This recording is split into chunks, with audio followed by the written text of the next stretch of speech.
Hello and welcome to Fight Club. I'm Mojo here with the hammer, Yo! and boy, do we got a third season show for you. Welcome home, all you Fight Club fanatics from around the world. Get ready, Hammer. Are you ready for today? Oh my goodness, I am so ready for today. We have some phenomenal fighters. Y'all just got to watch their weigh-in interviews. And now we are at the live portion of the show if you're watching this on Twitch. If you're watching it after the fact on YouTube, thank you so much for being here. We appreciate it. But yes, these are going to be some amazing bouts. We have some of the best, like, just Twitch personalities out there that are going to be showing off some really creative brews. I've had the chance to see these lists on the back end, and oh my goodness, y'all are in for a treat tonight. I'm going in blind. I haven't seen a single thing besides my own deck list that you have actually seen here. Indeed. So It also looks pretty nice, I'm not going to lie. Heartthrobs, aka streamers on Twitch, Magic Brewers extraordinaire, guys. All of everybody are going to be fighting to the death for our amusement purposes only. Indeed. And this is going to be a 5-week event, so stay tuned for future events as well, or future weeks as well. Well, each of these competitors are going to be getting additional colors beyond just the monocolor. And we will be drawing those today as well. So after each battle, we'll find out what color they're going to be working with for next week as well. And it's a building process. They're going to be adding, we're never just changing. So it's delightful. All the colors have to be represented each and every week, guys. Which gets really fun on week 5 and everyone's on 5 colors. Stuff gets weird. Banger Showdown, Carlo's favorite. Speaking of Carlo, Hammer. Indeed. Let's bring it in. Let's check in with, Steve Everett Jr. Let's do this thing. Let's go. Attenzione pickpocket! Attenzione borseggiatrici! Pickpocket! Pickpocket! All right, Carlo, are you there? Can you hear us? We're I can hear you loud and clear. All right. Excellent, fantastic. Welcome to the boat, brother. Oh yeah, I'm ready for some sweet games today. Absolutely. So you got green. Now that you've had a little bit of time since our weigh-in interview, and you put together a list, I'm just curious, how are you feeling going into this competition? And additionally, you're going to be going up against Numbskull, who's on blue. So, did that change anything in your deck building process and your thought process going into this? Well, I would say it didn't really put anything into the deck building, right? So the deck isn't just built to play against Numbskull. That's good. But Okay. I will say that a lot of my cards should, in theory, be very good against Numbskull. What, anything but blue, you mean? Yeah, I mean, I don't have any like particular cards in here that are good They all should work. against blue. I might have a really, really good payoff. But like y'all heard in the player interview when we first, started off the stream today, I'm playing some Ramp. I'm playing some Rex. Excellent, and of we've course. We've got great new Wilds of Eldraine cards that we are jamming in this deck today. So I'm happy to show them off. All right. And yeah, without further ado, let's go ahead and get on into it. Open it up. So Hammer. here we are showing the deck for the folks on stream. So looking at this thing, honestly, this is a showcase of a lot of cards that in standard right now, I feel like they should just be good regardless. They just don't quite make the cut. I think it's primarily just because removal is so efficient these days. But yeah, like we're seeing Topiary Stomper, which does see play in a couple of builds. We've got Uvenwald Oddity, Gwenna, and then, of course, Tyrannix Rex in here. T-Rex. She's so pretty. Honestly, but alongside Gruff Triplets as another awesome Yes. ramp payoff. Yep. And so, the thought process, I was taking a look at a bunch of different brews that the community was putting in the Discord.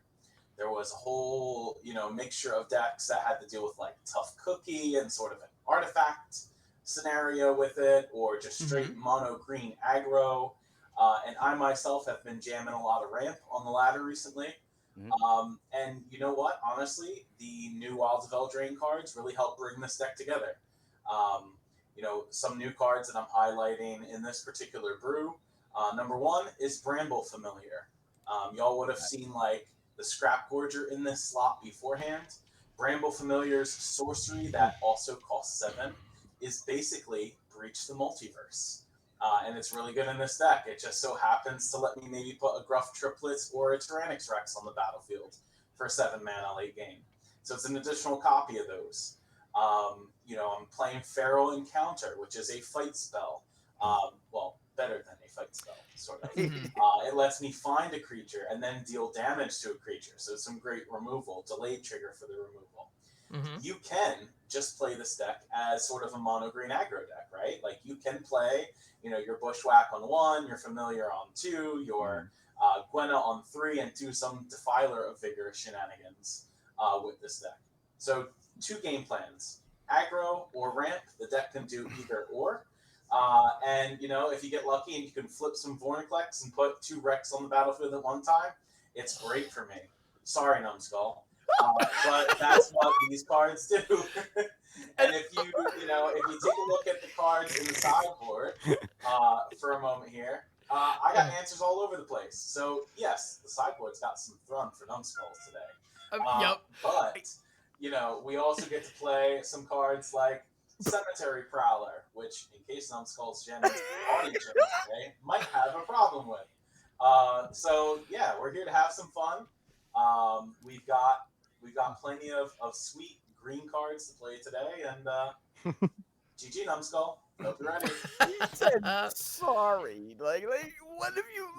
Wait. Numbskull is a legend for quote unquote beating ass for a living, literally. It's true. It's true. Absolutely. No, I love this. And it's easy to look at this and go, oh, well, Tyrant XRX can't be countered and you're going to go up against blue. But the reality is, as far as like powerful mono green payoffs go, it is just the best in standard. Like if you're doing mono green ramp, I mean, these are the 2 things that I want, which is, sorry, Titan of Industry. Like, it was once so great, but Tyrant XRX wins games, Yeah, and Ward 4 is very real. This would be meta if green was at all good in standard. If green could hang, something like this would absolutely be in the conversation, 100%. Yeah. No, this is lovely, and I gotta say, mad props for putting the Thrones in the sideboard instead of the main deck, because that, just in case he starts getting squirrely. That might be seen as not particularly cool. And another card I'm really excited to play with here is Green Sun's Twilight. In terms of ramp, it is just another card that helps you play the payoffs. It says if X is 5 or more, you put it on the battlefield. So I might just be paying 6 mana for Tyrant XRX instead of 7 with Green Sun's Twilight. So watch out. I'm into this. No, this is lovely. I love to see the spice, man. The first list, I am absolutely enthralled to see this thing go on. Yeah, fantastic stuff. All right. So yeah, well done. Oh, also I can't help but notice we didn't mention it, but a couple of other sideboard pieces you have. I noticed you have 2 Fade from Histories. I think that is a highly underrated green sideboard card. Again, if green was viable, I think that would be in a lot more sideboards. Blow up all artifacts or enchantments. I mean, the Selesnya or the Selesnya enchantments deck that's running around right now. Against that, this thing would be insane. So it's a shame that green doesn't really have a home right now in standard. Really well put together green deck. I mean, it's got everything covered. Like, I said to myself, if I wanted to make a standard deck, would I want to make something that anybody could take from what they see this week and play on the ladder? Yeah. So that's why you see sort of a more diverse sideboard. So if you think about playing mono green on the ladder, I would encourage you to give this list a try, and I'm hoping that the gameplay lives up to my expectations. I dig it. All right. Speaking of expectations, do you have any last words that you need to say to your opponent today? Mind you, he is watching right now in the locker room in the back of that boat. Last words. Again, like I said, without spamming the emote. Yeah. Good game. Boom. All right. And with that, let's go ahead and grab Carlo's competitor. We got Numbskull. All right. Where's Numbskull? He's coming in just a moment. All right, you gotta let him in, guys. Let's go. What's up, guys? All right, Numbskull, get your ears. Yeah, I can hear you. Can you hear me? It was a push door. You were pulling. Oh, yeah, we got you. Okay, no worries. All right, Numbskull, how are you doing, my friend? I am outstanding. How are you guys? Woo. We're doing well. We're doing all right, does the sting of drawing blue out of that box, has time helped with that particular wound at all? Are you feeling better about it now? Less blue? I'm not feeling better. I'm feeling less bad. Hey, you know what? We'll take that. That's We'll allow it. But yeah, I think I at least made something fun, and I've been having fun playing it so far. That is that's beautiful. Like that's the goal. yeah, I love it. Yeah, that's Yeah. the All Fight right. Club, dude. Is what you just said, and I'm happy to see what you came up with. Yeah. All right. So rip them open. Yeah, so let's go ahead and without further ado, let's go ahead and jump right on into it. So here we go. We've got your deck up for the folks at home, and I'm seeing some really interesting spice already just at a quick glance. That is all spice, Hammer. It's 100% spice. This is this is pure spice. I'm into it. Wow, I'm biting back all the Dune jokes. Everybody out there who's thinking about it, don't worry, I see you. But yeah, so here we go. So I'm noticing a couple of blue cards that we knew were pretty strong, but you have another. I don't know. You're doing some other stuff here that I find really fascinating, and you're leveraging a lot of cards that came out in the last few sets. You know, I see Invasion of Segovia, like already, like going for the Convoke package, and then Zephyr Singer helps support that as well. Yeah. No, so That did is you just fascinating. collect things from around outside the boat and put them in your deck? I see fish. I see whales. I went fishing. Clearly, And yeah. whale hunting. I see a shark. Wait, you brought a shark? Guys, Yeah, it took me till like last night to catch that whale. I almost didn't get it. God, dude, you brought 3 sharks and a whale. We need more room here. You got a Yeah, whale. this boat's gonna sink. No hopefully joke. I don't Yeah. learn too much. One whale. There's one whale in the main. There's also one in the board. So yeah. Oh yeah. Keep a We whale got on deck more just than in one case. whale on the boat with us today. This is fantastic. All right, now let's go. What the heck is your battle strategy with all these sea creatures? Well, the main thing is the shark really does a lot for us. He's gonna make the incubator tokens, and the cool thing about the incubator tokens is if we have Tezzeret out, we can activate them for free. Mwah. And on top of that, if you cast Tezzeret with those Sea Shark down, it makes a 4 counter. Exactly. So you just get it for free. That curve is so immediately. good. Yeah. I love it. So that's really fun. And then we do have Invasion of Segovia. I'll tell you, I just found out about this card after weigh-ins. Didn't know it existed, and I was like, "Oh, that seems pretty cool. We could do something with this." So I've played with Invasion of Segovia a lot. It's awesome. it's Fine cool. choice. Oh yeah. So I learned a bit, and then I was like, "Oh, well, maybe I should just be doing Convoke stuff." And I guess having the incubator tokens, especially if I animate them for free, that's helpful also. And then we just have some classic blue stuff, card draw, a little bit of protection, the blue versions of removal, and I didn't even think about the fact that I was playing green until today, but that's fine because I kind of prepared for it with the new card, Asinine Antics. Best name they've printed in a long time. Yeah. Oh, I it's like so good. it. I like it. And I was actually last night before I submitted you the deck hammer, I was looking at it and I was like, I should probably just make sure that I'm not missing any new cards. And I checked out that and I was like, oh, this could be really useful. So I had to burn about 6 or 7 wild cards last night on new stuff, which is totally fine.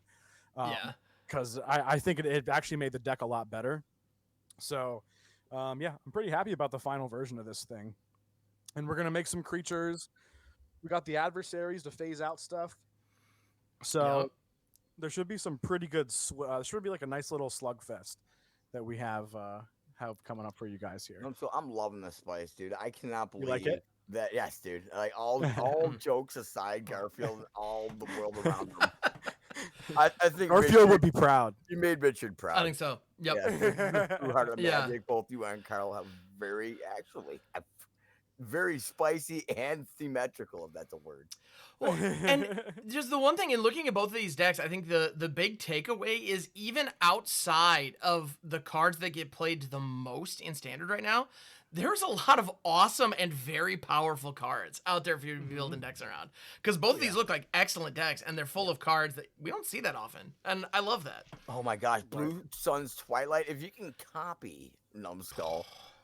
Oh man, you want to bring a moose on board, Carlo? Here's where you got one too. Called by a whale. Well, I love the idea together.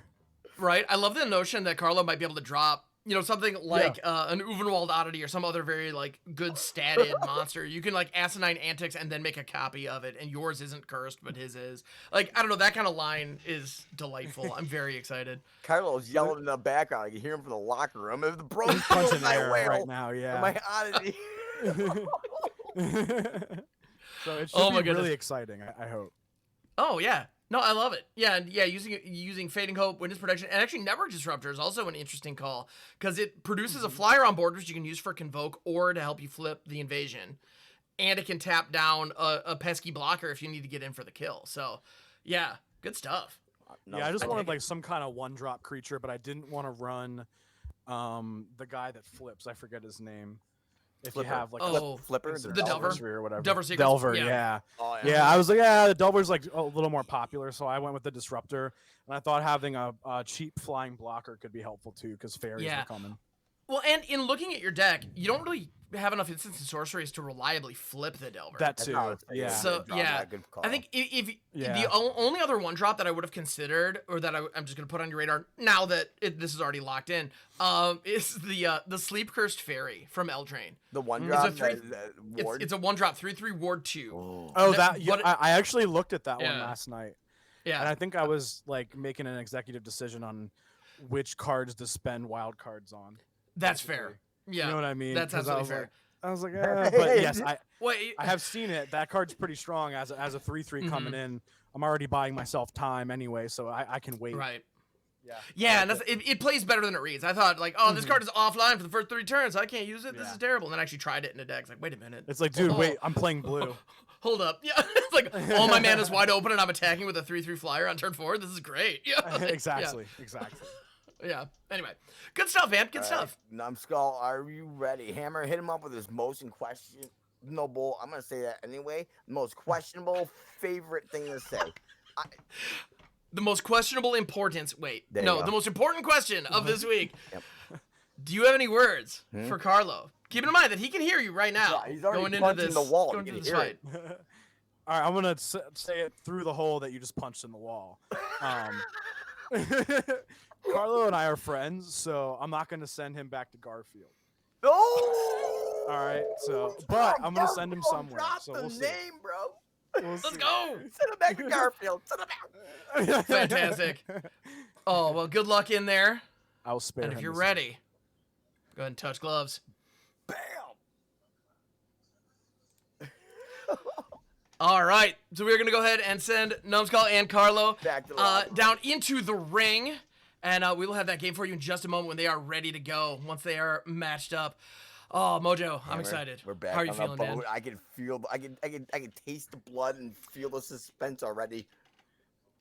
Wait. Oh my goodness. hang on. No, this is going to be a great matchup. I honestly do believe both decks have a lot of great stuff going for It's gonna them. be a good fight. It seems It is. level until Yeah. Carlo gets the 7 mana. Yeah, exactly. That's going to be the biggest thing is, can Numbskull provide enough pressure? So there's a lot of early disruption. You know, we have the adversary. There was witness protection in there too, fading hope, ways to kind of buy time, as Numbskull was saying, to get up to that game plan where the Chromos Seed Shark or the Whale or the various Convoke pieces can really step up and carry it. So I don't know. It can go a lot of different ways. I think a shorter game definitely favors Numbskull right now, whereas the longer game, Carlo's going to have a bit of an edge. So it's going to be really interesting to see. He's not dodging bullets. He's dodging freight train and buses that are dinosaur form. Yeah, so can the blue deck deliver a shot? Can it finish the game fast enough? Yeah. That's the big question. And we're going to be watching the first game from Carlo's perspective. So All right. I'm actually, we've got eyes on him right now. They are getting all squared away, getting it set up. Into the ring we go, guys. Oh my goodness, it's First happening. Fight of the season. Let's go! All right, so here we are. We're doing it. Do it. Do it. It's happening. All right, so it looks like Carlo is going to be on the play. That is what you want to see. First hand was a no-go. This one, though, I mean, I'm seeing it's goofy. It's very goofy. Carlo's going to keep it, put the 7-drop away. He's got 4 of them. It's fine. There will be another one later. And he's about to shuffle here by casting Bushwhack and going for a land. Right back in there. Yep. So, yeah, the Tier Next Rex is just back in the mix. Just, I don't need it now. We'll get it later. Island All right, Go so now... by Numbskull here. Indeed. Best start in Magic, I heard. Rumor has it, Yeah, indeed. one of them. There's lots of teams. 2 that eyes. start Oh, and then that's go. open blue mana. That's It's ramp. here. Clock's ticking. Indeed. All right, so there we go. Bramble Familiar. Yeah, exactly. So we're going from Fading Hope undoes the ramp. Carlo Rada says, emoted "Grah!" already. Love it. He plays one Fading Hope and Carl's all over him. Yeah, I know, right? Ooh, Topiary Stomper, that's a pretty good draw. And here's the awkward thing about bounce. It puts Carlo in this position of, okay, well, I have this 3-drop, but I also have the 2-drop I just played. Which one do I play out? Carlo knows, play the 3-drop 90% of the time, and that's definitely true here. The shark can hit the board. Numbskull gets a 4/4 incubation token. 3/3. Yep. Yeah, it's a 3/3 incubator, and now the Invasion of Segovia is live, and it's Wait. already taken 2 damage. Numbskull is in. Numbskull looks like the aggressor in this form. In this Yeah, matchup. actually. Oh wait, oh, That Gruff Triplets changes things, though. that's not so good. Yep, so Gruff Triplets, if you're not familiar, it is a 3/3 trampler that when it enters the battlefield, if it is not a token, you create 2 copies that are copies of it. Let's and- just listen to Numbskull's mic real quick. No, no, no, no, no. Yeah. Exactly. So, yeah. So that changes things dramatically. If you're trying to get damage on the ground. Now, here's the other thing. Carlos is about to show you the other part of Gruff Triplets. Accepting this trade, and I don't know if Numbskull knows how this card works. I don't It think he's just ready came out yet. last week. Or this week, actually. Oh, Yeah, so no, when Gruff no, Triplets... no. When Gruff Triplets dies, all other copies of Gruff Triplets get counters equal to that Gruff Triplets' power. So it dying as a 3/3 means that 3 counters go on the other 2 copies. Fading Hope or die, Nummy. I mean, so we have 12 trampling damage coming down. And if Carlo plays out the Invasion of Segovia, Zephyr Singer, so now everything flies. Oh no, Numbskull, you really swatted the beehive there. That's fine. Oh, There but it now the Zephyr Singer is going to The be pro play. He counters convoked Carlo because of attack. Kitus, the Sea Tyrant of Segovia, from the battle. Oh, It gives wow. all of your non-creature spells convoke, and at your end step, you get to untap 4 creatures. Carlo digs for what? T-Rex in a dream? Hoping for the Those are T-Rex. not Finds a T-Rexes. Gwenna. Gwenna's not bad, not but it's good. definitely not what he was hoping for. Oh boy. All right. The So there's Filer 10 is damage. Carlo's Just a casual hand. 10 damage, the way the green decks do. Vigor makes things bigger, quicker. Chat, remember that. Indeed. So that's the thing about the Gruff Triplets. You've got to answer them in some way that isn't killing them. And here comes Asinine Antics. Now, note, the Gruff Triplets do have 3 counters, so it remains a 4/4. But the rest of that board all of a sudden went from really imposing to really unimpressive. He's living the dream, dude. Yep. So not only did he counter Carletto's advance, but he's reversed it and looks like what? How Yeah, did so he no, do this? the Asinine Antics is definitely the Uno reverse card when you're going up against a big green beatdown like Draw this. Now, 4, reverse anything you want out of it. oh yeah, we're gonna flip that. And so here's the problem though. The Defiler of Vigor now gives Phyrexian mana to all these things, and Gwenna can tap for multiple mana. So all of a sudden, this Bramble Familiar's live, and the Topiary Stomper's live, depending on how Carlo sequences this. And he's doing it correctly here. He's gonna be using the Gwenna mana and paying the 2. Here comes Topiary Stomper. Remember that Gwenna untaps when you play Vigor when used. So if you use Gwenna first, you actually Yep. untap it and get 2 more mana out of it. And even when Vigor was on the stack, Gwenna triggered. Carlo could have tapped Gwenna for 2 mana right then. Yeah. And it would untapped as well. That was a missed opportunity, but in the end, it's gonna be fine. But you know, in the because end- you know, right? Well, and here's the down thing. one. Here's the crazy thing. That Defiler of Vigor is adding, that Defiler of Vigor is adding +1/+1 counters. Now the thing is, here we have the situation where that Acidine Antics gave Numbskull just enough reach. So you'll notice Numbskull's entire board flies. I'm not great at math, Can Numbskull? but I how see much a damage is 3/3 over or there? 3 power, 3 power, That's a 2 one power, away. and 2 1 power. That looks like 10 damage to me. Why didn't he make an incubation token? Would it not work? Was it? Didn't have to. He won. Boom! Mono Blue takes it down. The Zephyr Singer giving the entire board flying is is how he was able to turn the tide there and deliver it. Now I'm very curious to see how Carlo sideboards here. Guys, I'm not a holy man. No Stop surprise, thinking Thorn I'm coming straight praying in. to the wrong god. Garfield, where are you? Now here's the fun part. So normally against Mono Blue, Thorn Breaker of Silence would just be slam dunk, phenomenal because it can't be countered and it can't be targeted by blue sources. Interestingly enough, given what Numbskull's working with, that shuts down Fading Hope. It shuts down Fading Hope, it shuts down the Spectral Adversary and Witness Protection, and that's about it. Like, Asinine Antics doesn't target, and the aura that goes onto it is colorless anyway. Yep, absolutely. So, like, Thrun can 100% fall victim to some Asinine Antics, which is... It'd be a vanilla 5 mana drop then, like... Yeah, it'd be a 5 mana... Well, it'd be a 5 mana 1/1. The thing about Asinine Antics is it doesn't strip abilities. Okay. So, any abilities that are on the creature, they would stick around. The curse only reduces the stats to 1/1. And the problem is, actually, you can use the curse as a benefit if the creature has a base stat of 0/0, as is the case with some, like, creatures that come in with counters on them. Okay, so Carlos saw very few lands, chose not to keep it. Now seeing all the lands. he didn't keep He's keeping it.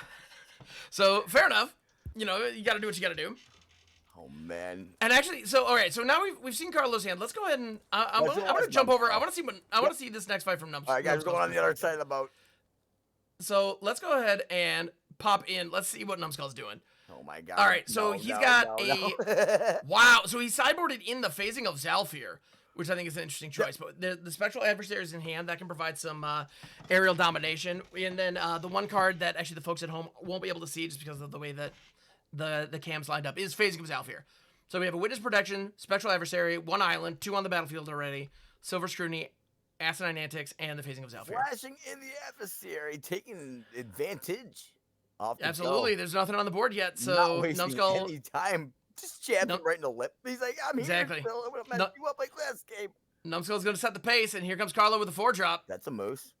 It is a moose. It's a big old It's moose. coming right for us. Yeah, exactly. It's a moose that whose hope is currently fading. Back to hand. All right, here comes the Ledger Shredder, presumably.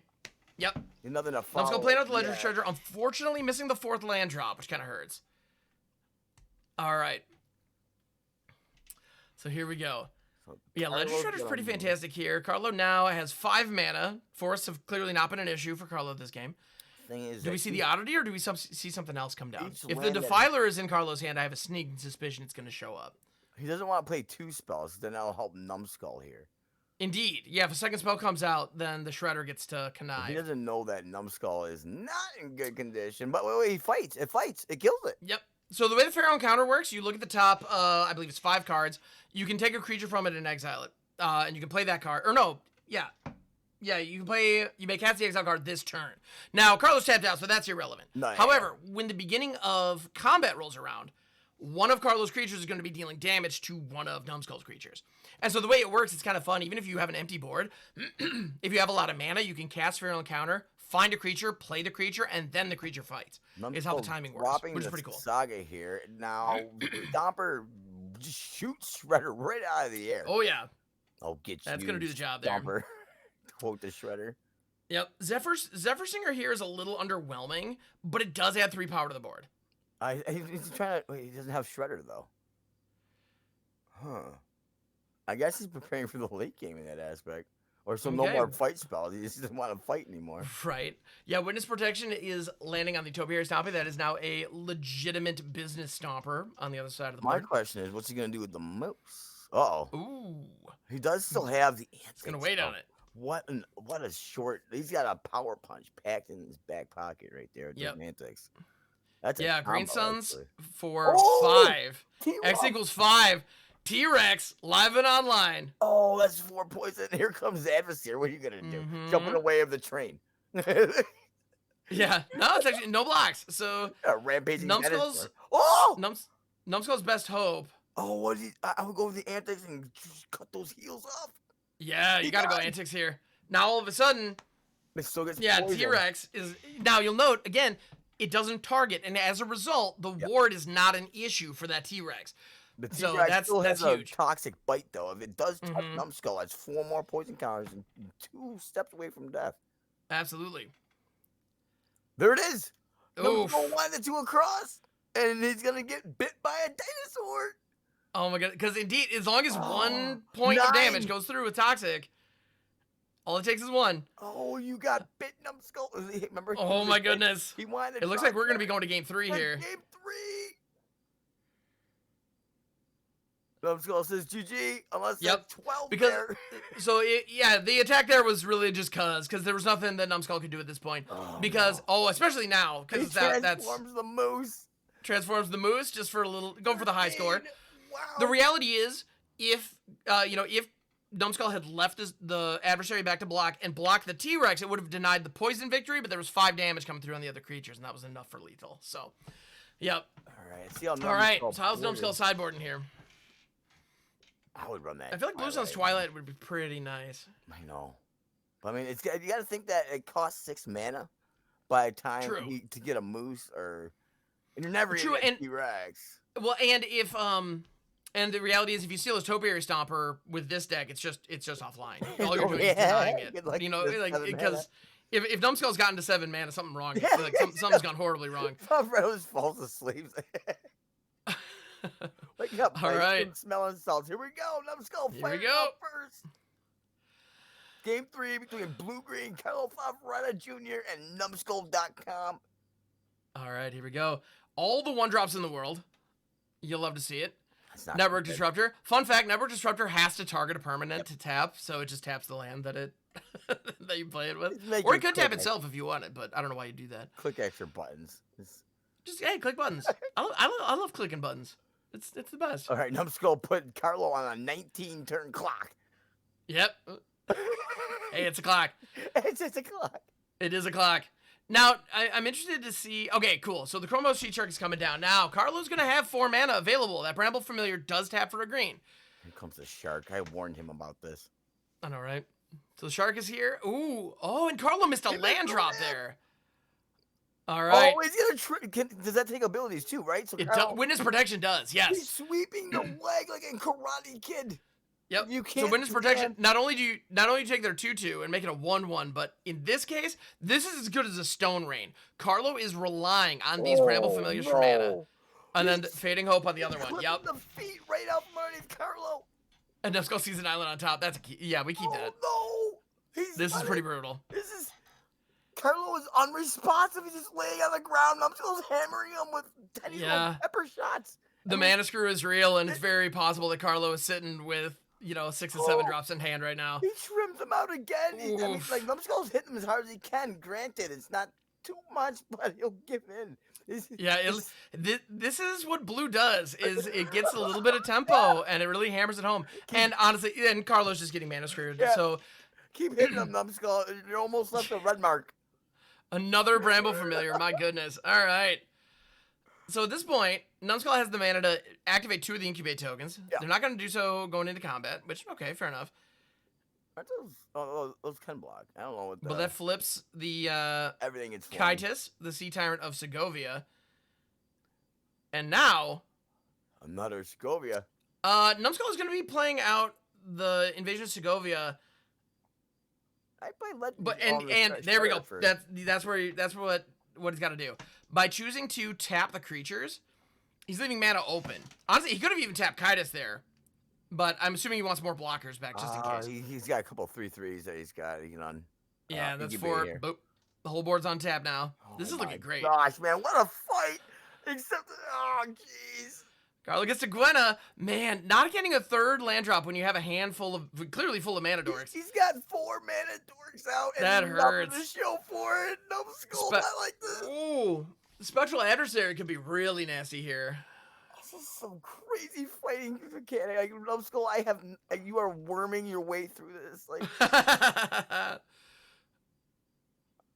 Now, choosing to attack the battle here is interesting because Kaitis, the Sea Tyrant of Segovia, is legendary. oh, Numbskull. Well, he's only putting 3 damage on it, so it won't be able to flip yet. Okay. But at this point, you can basically In kind of case. you can lock it in so that it's just 1 tap away from getting flipped. So fair enough. He can incubate twice or throw an adversary out. Like, Or drop the Spectral Adversary and face some stuff if that's advantageous. Carlo brought big, huge punches, bit one-hit knockout, and Numbskull's just being like water. Now, okay, so here comes the Spectral Adversary phasing out Gwenna. Now, the problem with the timing here is that Gwenna phases back in on Carlo's, at the beginning of Carlo's turn. That's a Void Had- Daddy with reach. had Numbskull waited until Carlo's upkeep to flash in the adversary, then Gwenna would have been offline and we wouldn't see a Vorinclex here. Full disclosure, this is Numbskull's first day playing anything blue. This is so. possibly the first game he has ever played with Mono Blue. That is possible. We can either confirm or deny that's true. But at the same time, I would that might be the case. Swing out here. Oh my God! Here comes a bunch of little. Here flicks. comes. Death by 1,000 cuts. All right, He's now still going for the. Still going for the battle, and well, Klex has reach, and this now allows Numbskull to add Kaitis to the attack. Two? Hang on, wait. Is he dead if he like? I would just swing face. Yeah, so Vorinclex is gonna eat the Numbskull. Sea Shark. Yep. Oops. Sneaky reach will get you. Yep. Numbskull, no. And here comes the Kaitis flip. This is gonna hurt. Double legends. Skidge. Wow. Also, oops. Yep. It was Oh, at that man. moment. You hate to Numbskull see it. realized. I know, right? It's all right. You get another chance, Numbskull. It's all good. All good. So there were some sequencing challenges there, but it's all good. Oh, here comes all the land, you shuffler. All right. What What do we a got? cruel lover the shuffler is. That's a T-Rex. That is a T-Rex. It might be a little late. He swings face. That's lethal on board, right? That's 2 off. Let me math real quick. 1, 2, 3, 4, 5, 6, 7, 8, 9, 10. That's it. Actually, yeah, no. So yeah, Numbskull can just take this. Yeah, Numbskull. I'm gonna need Just to take tank a hit. it. Yep.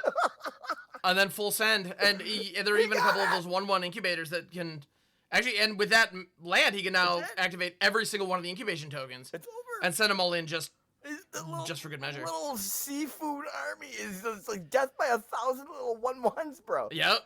I mean, Oh hey, my here we have Mono Blue go wide Here he convoke. goes. He goes Taking in it for the down. swing. Oh my goodness. And yeah, this is the most that Carlo can block. 2 of the 3 powers, Oh and the my rest God. get in. Numbskull lived the dream. Carlo. Oh my goodness. He said Phenomenal sorry. play. He said- Phenomenal my play by Numbskull there. Nobody saw this coming. Great fight, fighters, guys. That was fantastic. We're gonna bring Oh my in goodness. Carlo right now. Yeah, so we need to bring Carlo back into the studio here to have a little chat, little fireside Wow. chat about how that ended. Oh my goodness, that was a phenomenal match. And honestly, I think the mana screw And is ultimately what did it. Well, kind of. He did get land screwed, but he wasn't Yeah, so land Carlo, screwed. Numbskull can you hear us? Do you have us? We got you. Yes. That was first of all, that was a very good match. Oh my goodness, yes. We definitely had some plays. That game 3 I mulliganed, so you saw me mulligan the second. Yep. Yes. And so my hand was double Bramble Familiar, Bushwhack, Forest, and 2 of like my higher drops. So there was Okay. no way I could mulligan because I would have gotten the second mana source for the Familiar. Right. And I had 2 of them. So it was just unfortunate that Numbskull had multiple witness protections. Yeah, that hurt. No, But yeah. It was a very No. good game. Yeah, when you missed that 3rd land drop and then the witness protections Yeah. came out, it was like, oh no. My heart started going then. Yeah. No, because he had an opportunity to cut off that mana that you clearly needed. Yeah, Yeah. that was definitely unfortunate, but yeah, Right. well played, both like all around. Way to take it to Awesome game play. 3. I know had some forests shown up off the top of the deck in the 3rd game, it would have been very, very different. Right. Beautifully played though, man. Well done. All right, Yeah, Carlo, it's why great. do we have you in here? We gotta draw your color for Yes, next we're gonna week. draw your color for week 2 while we got you. Okay. Also, everybody. Yeah, so we're gonna knock that out now. Let's get it on the books. But also, everybody, if you want to see Carlo back in the saddle, you will have an opportunity at the end of this, the last match that we have. So the 3rd match that we have for the day is going to be Damien F16 versus someone, and that someone might be Carlo. So if you want to see Carlo come back, there will be a poll on the live stream between Carlo and the person who ultimately loses our next match to see who can come back for a redemption fight that's going to be worth half a point in our standings. So that's something that if you want to see Carlo come back with this sick mono green list, that is going to be available later on in the show to go up against a mono red list, which I can confirm is not the mono red list. The It's actually current pretty cool if I may say, reigning but champion more on from that later. last season, mono red list. All right, Indeed. Carlo, we're gonna take out green. Yep. So we're taking green out of the box. But what color do you Go ahead want and to pull see, it. Carlo? I would love to see black to go along with green. So let's see what we Ooh, got. I mean, yeah, that's pretty Black? solid. I got black. Everybody else said they want black, and nobody decided to pick it, so I had to be it. I know, eh? Here we go. It is. What you got? Damien's color. Red. We're looking Yeah. at All Gruul, right, baby. we're coming with some Gruul action next week. That's All right, a let's hot go. Addition. All right. Good stuff. You'll love to see it. All right. So, Carlo, thank you so much. We definitely appreciate it. And we're going to go ahead and get Numbskull in here to chat about, about the match as well. But yeah, Carlo, thank you so much. We appreciate you. Thank you, Carlo. All right, Numbskull. Bring it Can in. you hear What's us? up, guys? Dude, Hey, welcome, welcome. So, congratulations. Blue Numbskull. takes it Great down. Fight, dude. didn't know you had it in you, but there it was. My goodness. Well done. I didn't know I had it in me either, man. I was just, I was just fighting for my life out there. And, Oh, that was fantastic. Dude, yeah. Yeah, and I think I missed lethal in the last game. That was my bad, but I was just like trying not to mess it up. And I also realized that as soon as I casted the adversary, I realized I should have done it on his upkeep. Yep. Totally yeah. screwed up. Yeah. Yeah. The moment you did that, I was like, oh no, phasing. I No, Yeah. no. This is like the second mono blue deck I've ever played. So Oh, it's the second. We were theorizing that it might have been your first because I've never seen you I do thought it. we were So- special. We was your favorite. I'm sorry. that was Yeah, awesome. someone made me play a Congratulations. mono blue one time, but other than that, that's it. No, well so- done though. I gotta say figuring it that was out. an awesome match. And way to take it down. And sure enough, the convoke pieces ended up being really impressive. I'm the so amount of proud of you, mana Numbskull, I efficiency really that you am, got bro. once you flipped that evasion and like being able to convoke additional copies out and things like that, it was really cool to see. So well yeah, done.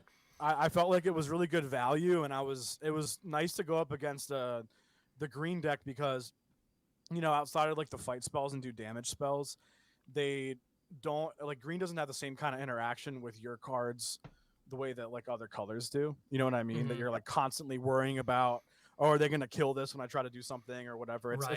it's not as frequent. The killing usually happens in combat, so Right. you get to I almost feel like I got to play my game a little bit more, which was nice. It's kind of Oh, like sure. when you're not playing against blue. I guess that's how the other people feel. But we figured pre-game that it would be a really fair matchup for Blue Yeah. Green to fight it out. No, it was well done all around. That was a blast to watch. So yeah, thank you for that. I had a Well lot of played, fun. dude. All right, Yeah. Numbskull. Is I it believe color it's that- picking it's that time? It is. We're gonna pick a color for week I 2. gotta get black this time. You I want gotta black? get All right, let's this see if time. you can do Well, this. yeah. Let's I see got what a you 1 got. in 3 What, chance. what, right? hang on, Same as chat. last time. What don't you want to see? I have a feeling it's gonna be that. So let's start with that first. Well, wait, can it only be black or white? Or no, it can be green, black, or white now, right? It can't be red or blue. Okay, yeah. I guess I don't like Well, are we Simic, taking- so I hope green's not in it. Are we gonna Is take it- red out, or should we let it be open at this point? Well, Because if we take red out, then everybody gets. Oh, I see what you're saying. I'm just concerned that once we start getting into 3-color combinations, Okay, that we won't okay, be you know able what? to do. It's anything except blue. So yeah, Okay. let's take blue out. Anything except I the believe that's color how we've you done it in the already past, have. and I think Math is that's how we for want to do it. blockers, and we've learned from a hot stove. All right, here we go. What don't you Yeah. want to see, Numbskull? All right. I guess I still don't want to see green because I feel like Green. Simic is Okay, kinda here hard you guys to- ready for green? Simic would be interesting. Yeah, that'd be interesting. Oh, no. This is harder to pull off. Let's see. Simic or Azorius, I'd love to see it. Oh, speaking of, It's white. it's You're white. Azorius. Okay. Azorius. That's not terrible. There- No, I no, think white's pretty That has strong. more convoke options. Let's just keep doing that. Hey, actually, Numbskull, I have a feeling the last color, like 5 banger, is gonna be black. Yeah, and then I'm gonna play. Yeah, like, exactly. I'm gonna Time play it's like 5 all the colors, black yeah. cards that have adventures for each color, and that's how I'll include the other colors. Oh my goodness. Well, yeah, good stuff, man. This was a blast. Thank you so much for that. Thank we you definitely guys. appreciate Hope it. everybody had a good All right, time, man. thank you, Numbskull. Yeah. Thank you. Absolutely, man. Appreciate it. All right. All right. So, guys, you get the chance to vote Carlo back or whoever loses between our next preliminary fight before the main event with the hosting Indeed. champion, Damien F. And our- 16. I know, right? So our next battle, we're gonna have a very interesting one, I suspect. We're gonna be seeing Astralsflame on mono white Woo! against the host himself, the one and only Mojo. This guy right over here See that So, double yes. the girls. on the mono black. So we're gonna see the battle of good and evil, mono white versus mono black. It's gonna be very interesting. The Which two one is good or big evil? I'll let you colors, decide. white and black, are going to be heading off. The strongest stuff. colors in standard here. Do you want to do my deck first, and we'll bring in We can absolutely do that. Yeah, we can show off your deck first. Let's do a Alright, deck tech. So we'll yeah, so bring in Mojo. Astrals. So you were assigned mono black. Now, mono black is a known quantity in Yep. standard right now. Yep. It's a thing. There is a very on rails, very obvious version of this deck. Yeah. And that is not at all Like what you put 70% together. Of what you see. No. And I love it. So let's go ahead and open the sucker up. What are you working with here? We got it in front of the good folks at home. I got 4 shielded, 4 obliterator. No, not today, Sally. We I'm also got noticing you're running 80 cards. 80 cards, and they're like, "Why am I running 80 cards?" I'm like, "Cause I'm I'm curious about that. compensating honestly here." I'm in. The thing is that I would the deck is that powerful that I'm a self mill deck, honestly, and that's how my win condition is going to happen. Huh? My avatar of Angel of Suffering is the main squeeze here, but it's not what it wins with. Angel of Suffering is what I protect, and I keep that out. But my win con with Angel of Suffering is to have the angel on the board, and then there's a 6 drop. Dreadhound. I'm familiar with Dreadhound. Dreadhound. So Dreadhound. Yeah, Dreadhound. I know the art kind of looks like a horse. It is a dog, which makes it that much more frightening if you ask me. Yep. So every time that white hits me, that Austral hits me, that every creature that I mill is gonna cost him a life. Yep. So if you're not familiar with Angel of Suffering, the way this thing works, 5/3 flyer for 5. Yep. If damage would be dealt to you, you prevent that damage and then mill twice that many cards. Yep. And so having more cards in your deck, it means that if Angel of Suffering is on the field and if it survives, when your opponent is hitting you, you've just effectively increased your life total. Which is kind of cool. But at the cost of the deck being less consistent. Yes. However, I see that you've built some safe. You've anticipated that in a couple of interesting ways. Oh yeah. So the whole deck has 8 tutors in it. It's got the new card Beseech the Mirror, and Diabolic Intent, which is just a Grim Tutor or Vampiric Tutor with just extra steps. It's Demonic Tutor with extra steps. It's Demonic Tutor with 1 extra step. You just have to sacrifice a thing. Well, I mean, as long as you sacrifice a creature, boom, you're good to go. It's also it could be stronger than the tutor because you get a sack outlet with it. Yep. So there are plenty of death triggers and plenty of decks where being able to sack your creatures. Yeah. So for only 2 mana is fantastic. Milling myself to also search for stuff and the whole way up. Yep. Well, and right now, with things like the Gnawing Vermin and the Undead Butler, I mean, honestly, this deck is speaking my language. Yep. You're doing stuff in the graveyard, tinkering with it. I'm so here for this. So things like the Undead Butler. Yep. When it dies, you can return a creature from your graveyard to your hand. But you have to exile the Butler, so you can't do crazy infinite loops with it. Yeah. But if you have the Butler on the battlefield, it enters, you mill 3 cards. If you milled, say, your Angel of Suffering, or, some other way, or the Lich Knight's Conquest, a phenomenal reanimator spell to pull the Angel of Suffering onto the battlefield. The Conquest is another tech that I put in so that you can take all the artifacts that we put in, out, and then just bring back all the big guys, including the Swamp Cycling guy in that. I love it. Oh, yeah, the Swamp Cycler. That's right. Sorry, you wouldn't be able to grab up. But anyway, with the Undead Butler, if you sacrifice it to Diabolic Intent, you can tutor up, you can tutor up something like a Beseech the Mirror, Lich Knight's Conquest, one of these bombs that you need to end it, or the Invasion of Fiora, which you have in here as well, just in case you need to wipe the board. It gives you that level, you just toolbox your whole deck, but because you sacrifice as well, you get the death trigger and you get to grab whatever creature from your graveyard and pull it back to your hand, which could be another copy of Undead Butler. It could even be a Gnawing Vermin if those are your best choices, just to kind of keep the train moving, keep the graveyard filling. I love it. This thing looks awesome. Cheers, man. I know, right? And then Gloomfang Mauler, 5/5, Swamp Cycling for 2, back up 2, and it has Menace. So this thing can be a 7/7 Menace for 7. No, yeah. That's fine. I have to bet. That ain't bad. And on top of that, it can be, and obviously you can Swamp Cycle it, which, given that you're running 80 cards, and you've got 20, I see you have 28 lands and then 3 Takenumas. So you got 31 total lands, but 3 of them are legendary. Takenumas, yeah. That's a bold choice, but I like it. Yeah. I'm going to be using it on my side. It's basically for a mill. When I need to play one, keep the rest. It's funny. I think with these channel lands, a lot of people play only one because it's free. There's no downside, so whatever, and that's fine. There's nothing wrong with that. Yep. But in decks like this, where you really want that effect, where you really want to be able to mill and grab things out of your graveyard, then having multiples is fantastic. Because the first one can be a land if you need it, but then after that, you still have a good spell. It's really cool. I like it. Yep, I brought Pitting Needles. I believe that was Damien's tech, wasn't it, last season? That Pithing needle? pithing needle. I Somebody was could be. super proud of that pithing needle last season, and it kept doing the best. There were a couple of phenomenal hits with Pithing Needle. Like in formats where Planeswalkers are a thing, Pithing Needle's great. And there are It was Damien, okay. yeah. Yep. Oh no, but yeah, Pithing Needle is awesome. I can't. I've run. Yeah, I run Pithing I Needle. thought on my about sideboards I right now. thought love about it. that tech when I was doing my sideboard. Like just in Mhm. case Austral's trying to bring in a thing that requires interaction, like activate, yeah. Well, and going up against white, assuming the Wandering Emperor is there is lot. reasonable. A And lot. it's like having a Pithing Needle to anything name that that starts with the blanket. planes and ends in a walker is gonna be pithing. Oh yeah, big time. I also see 4 Painful Quandary Yes, in the yes. sideboard. Just in case he makes me mad. Dude, you crazy for this one, Mojo. Like that is absolutely nuts. But at the same time, like No if it can card stick, value. Like that thing, if it can stick, that could be it absolutely has to be backbreaking. dealt with. Yeah, if I can do it. Oh, 100%. He's gonna feel it. Yep, I love that. Ooh, it's gonna get painful to quote the Astralsflame.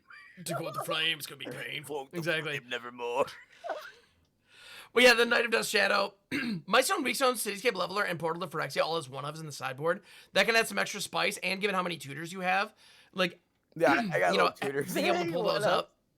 Being able to pull those up at a whim. Because note, like, with Beseech the Mirror, it's easy to assume, oh, you can tutor up a 4-drop and put it into play. And yes, you can, if you've bargained it. But if you don't bargain it, you can just put any spell into exile and just cast it later. Like, so you can't, or no, you put it in your hand, sorry. Yeah, and then So you cast it, yeah. like, it can just be a demonic tutor for 4 mana. Like, Diabolic Tutor is the worst case scenario on this. Which, granted, that's not a good rate. You don't want to be doing that, but in a pinch, it can help you get the job done.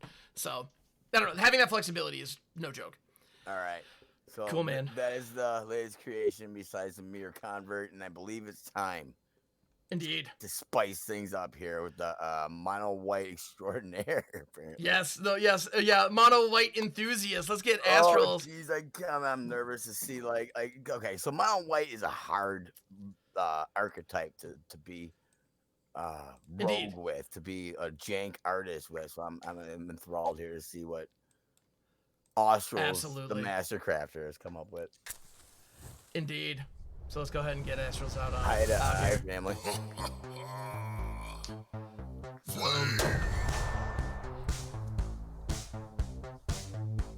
Astrals, can you hear us? The flame can hear you. Oh, I love the Seavery voice. Yes. Welcome to the boat on the 3rd season, the first appearance here, family. Oh my goodness. Dude, Astrals, we are so glad to have you here on Fight Club. Thank you so much for being part of the team. Welcome home. Oh my goodness. Oh my goodness. So, you were given the privilege of mono white. Now, in a format, in an event, in a tournament, Yep. where we encourage creativity in deck building, which that's kind of a tall order. Yeah, like Mojo was saying, it's difficult to go rogue with mono white because it's just the good cards are so good.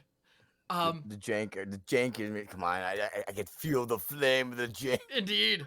So Astrals, so over the last few days, you've been kind of thinking through this matchup. You were thinking through kind of what you got to do. What were your thoughts as far as mono white goes, and like walk us through that process? The flame had one vision in mind, and that was the best way to play around mono black is to run everything that they cannot interact with, which is artifact creatures. So the flame bought the artifacts. Now, there might not be a dragon in this list, but I will make up for that with the sole fact of forming the mighty Mech Titan, bringing together the ultimate destruction to Mojo. Yes. Oh my goodness. Oh, And with that, Janktron. here we go. So we got the deck live and online here. I am so jazzed. So yeah, a dragon did not end up making the cut, unfortunately. Oh, But looking man. at this thing, Why so aggressive? it The is very flame aggressive. burns with a hot passion to tear down his enemy's Mojo, and you were no exception. Oh, jeez. You know, I signed up for it. Let me have it. What you got going here? All right. So yeah, so looking at it, yeah, sure enough, this is, I mean, mono white kind of weenie strategies are something that we know. And right now in standard, there is a mono white humans list running like Copper Code Vanguard and Thalia and those kind of things to really deliver a lot of punishment early. That's something that, like, I don't know, if you're playing on Arena out in the ladder, you've probably seen that. That's not what this is even in the slightest. what we've got here, we've got low-cost angry artifacts, and they have a phenomenal new toy in Sir Ginger the Meal Ender. I have a sneaking suspicion that is going to be a player in this match. Yeah. So Astros, I don't know. Before we, I could go do a card by card breakdown. I love doing that kind of stuff. But let's. What are your highlights? What do you want to call attention to people, or what do you want to highlight here? So the big thing on this, it is meant to look like weenies, but it has a defining strategy, right? I'm gonna break out of the flame just for sake of explaining. So I do go low curve because I want the quickest artifacts to get them on board to merge with Mech Titan on turn 5 and just deliver that final blow. In order to keep doing that too, I'm gonna have to interact in some different ways, which is why I run Swords of Fortune Frontier in the main deck. Now, it's not going to be so great, obviously, maybe in this first matchup with Mono Black, but, you know, extra value. And having a 12-12, 10-10 with Trample, Lifelink, Vigilance, Haste is pretty good. So I hear.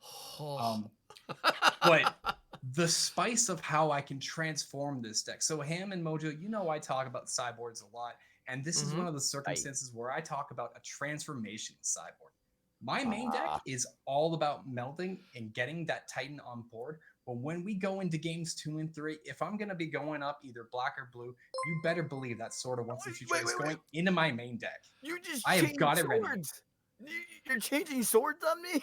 I change swords and I change spells. I bring in Lay Down Arms, Banishing Slash, Destroy Evil, White Sun's Twilight, and Alish Norn so I can wipe the board, make more tokens, and trample over you. Right. The flame is ready for the showdown. Hammer, I'll be right back. I need some shielded real quick. Yeah, right? Yeah. Don't you dare, though. Let's be honest. Yeah. No, this is fantastic. Yeah, double swords. I mean, we have 2 swords live and standard right now. Why not play them both? I think that's fantastic. We're in international waters. Bring all the swords and weapons you can find. Yeah, 100%. There are no weapon laws out here. We're fine. Yeah, this is beautiful. I love it. Oh my goodness. Dude, you blew my mind. You actually did it, dude. You made it like a. I know, right? Well, and in a situation where we have like the might token, so like Skrell's Hive, it's producing all these mites. They're all artifact creatures. Mech Titan can use all of them. He's gonna gobble them. Yeah, we have Skrell the Defector Mite, who's just honestly just a fantastic one-drop. Like, there's no reason not to run it if you have white in your deck anyway. And it just so happens to also be an artifact creature. That card. Ginger Brute, Petric Automaton, Sir Ginger. Like, I love this because a lot of these weenie strategies, if they can't end the game fast, they kind of run out of gas. But Mech Titan Core just ensures that doesn't happen. You know, if you can get it set up. Because, like, yeah, you can deal a lot of early damage, but then all of a sudden, if you've got this 10-10 monster on the field, it's like, well, that changes things pretty quickly. Skrell Hive is just basically stapled to the board, I was saying, when you were talking about Skrell Hive. Once it hits the board, it's glued, it's locked, throw away the key. I can't touch it. Yeah, no, you just need to use Invoke to spare. Oh, wait. Oh, yeah, that's... Or Meat Hook Massacre. Oh yeah. Yeah, exactly. Yeah, Meat Hook Massacre, Feed the Swarm. I don't know. All these there are options, right? Oh wait, no. Yeah. Anyway, yeah, fun stuff, man. So no, I think this deck is going to be a ton of fun. I'm very excited to see it work. You also have Murex in the mana base because again, you're using mites, so perfect. Absolutely. Like, it just does all the things. I'm very excited to see this thing in action. So yeah, Mojo's deck definitely has a lot of synergies and has a lot of late game potential. This thing, I mean, and both decks are going to be capable of playing in the early game, I think. But this is. I'm anticipating some early aggression from the white deck. Oh my goodness, great stuff. Great job. We should have put you against Numbskull. I don't want to fight this. Holy crap. All right, this is sick. So Mojo, I believe you have a question for. Yeah. Well, actually, wait a minute. Do you ask the question? Please Actually, you know what? Yeah, no, I'm gonna put you on the spot. Go ahead and ask the question, Mojo. All right. No. All right. Why?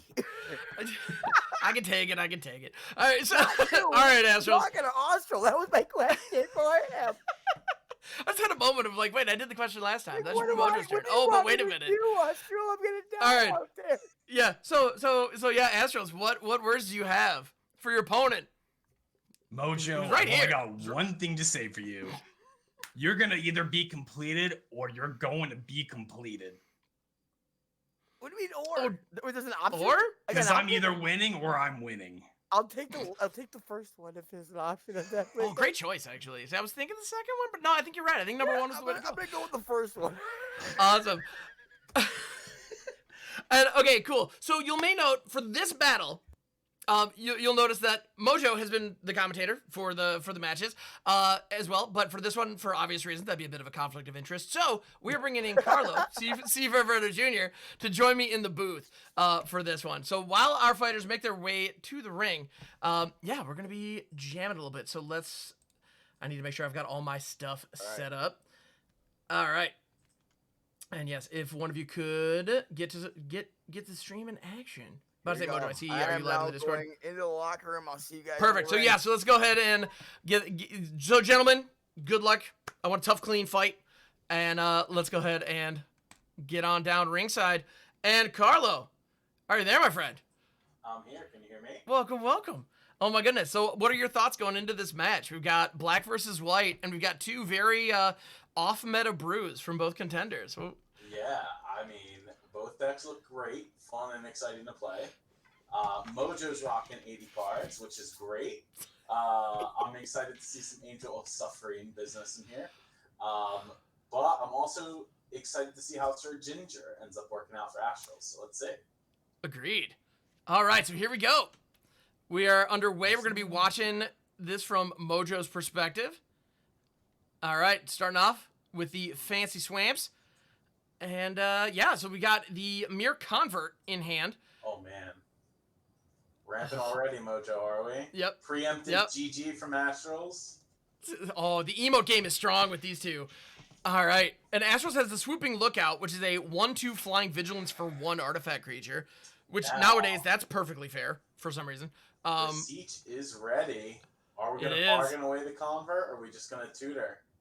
Just straight up tutor. All right, just tutor him. Sure. Yep, let's see what we got here. So the Angel of Suffering is coming down. Cool.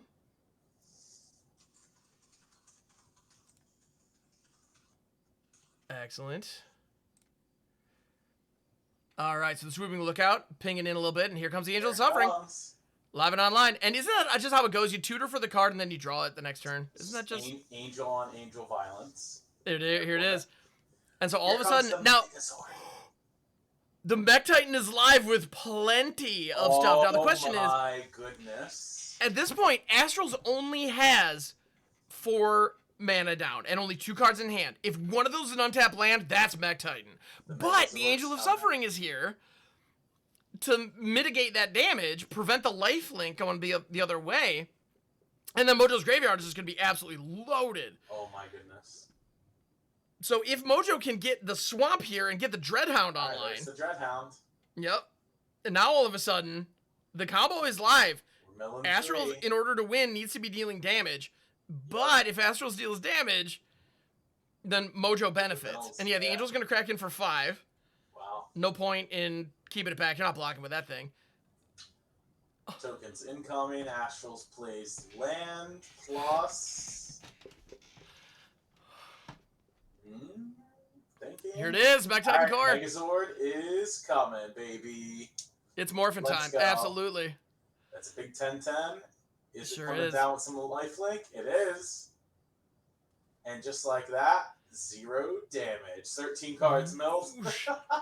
and here come the Dreadhound triggers. And no oh my god. Right? No. 9 hits. And now, unfortunately, Mojo can't really swing back here. But Mojo checked the yard here for the Lich Knight's Conquest. Because there's another Dreadhound in there. This is going to be pretty... 13 cards bigger. 19 total cards. Yep. Now, of note, for Lich Knight's Conquest, Mojo only has one thing to bargain in that Mere Convert. Mm-hmm. So that's a factor. Well, you know, Mojo could play like the Vermin, mill himself 2 more, then sack the Convert. True. We would have dug 2 more cards deeper. But we are just returning 1 thing to the battlefield. Do we get another Dreadhound? Another Dreadhound is pretty disgusting, because when it enters, it mills 3. There goes a Beseech. And the other Dreadhound... Now, yeah, and because the Mech Titan has lifelink, it is definitely not in Mojo's best interest to swing here. But the reality is, it's also not in Astral's best interest to swing. Right. Because if Astral swings, then Mojo mills 20 cards if there are 2 creatures amongst those 20 cards. Okay.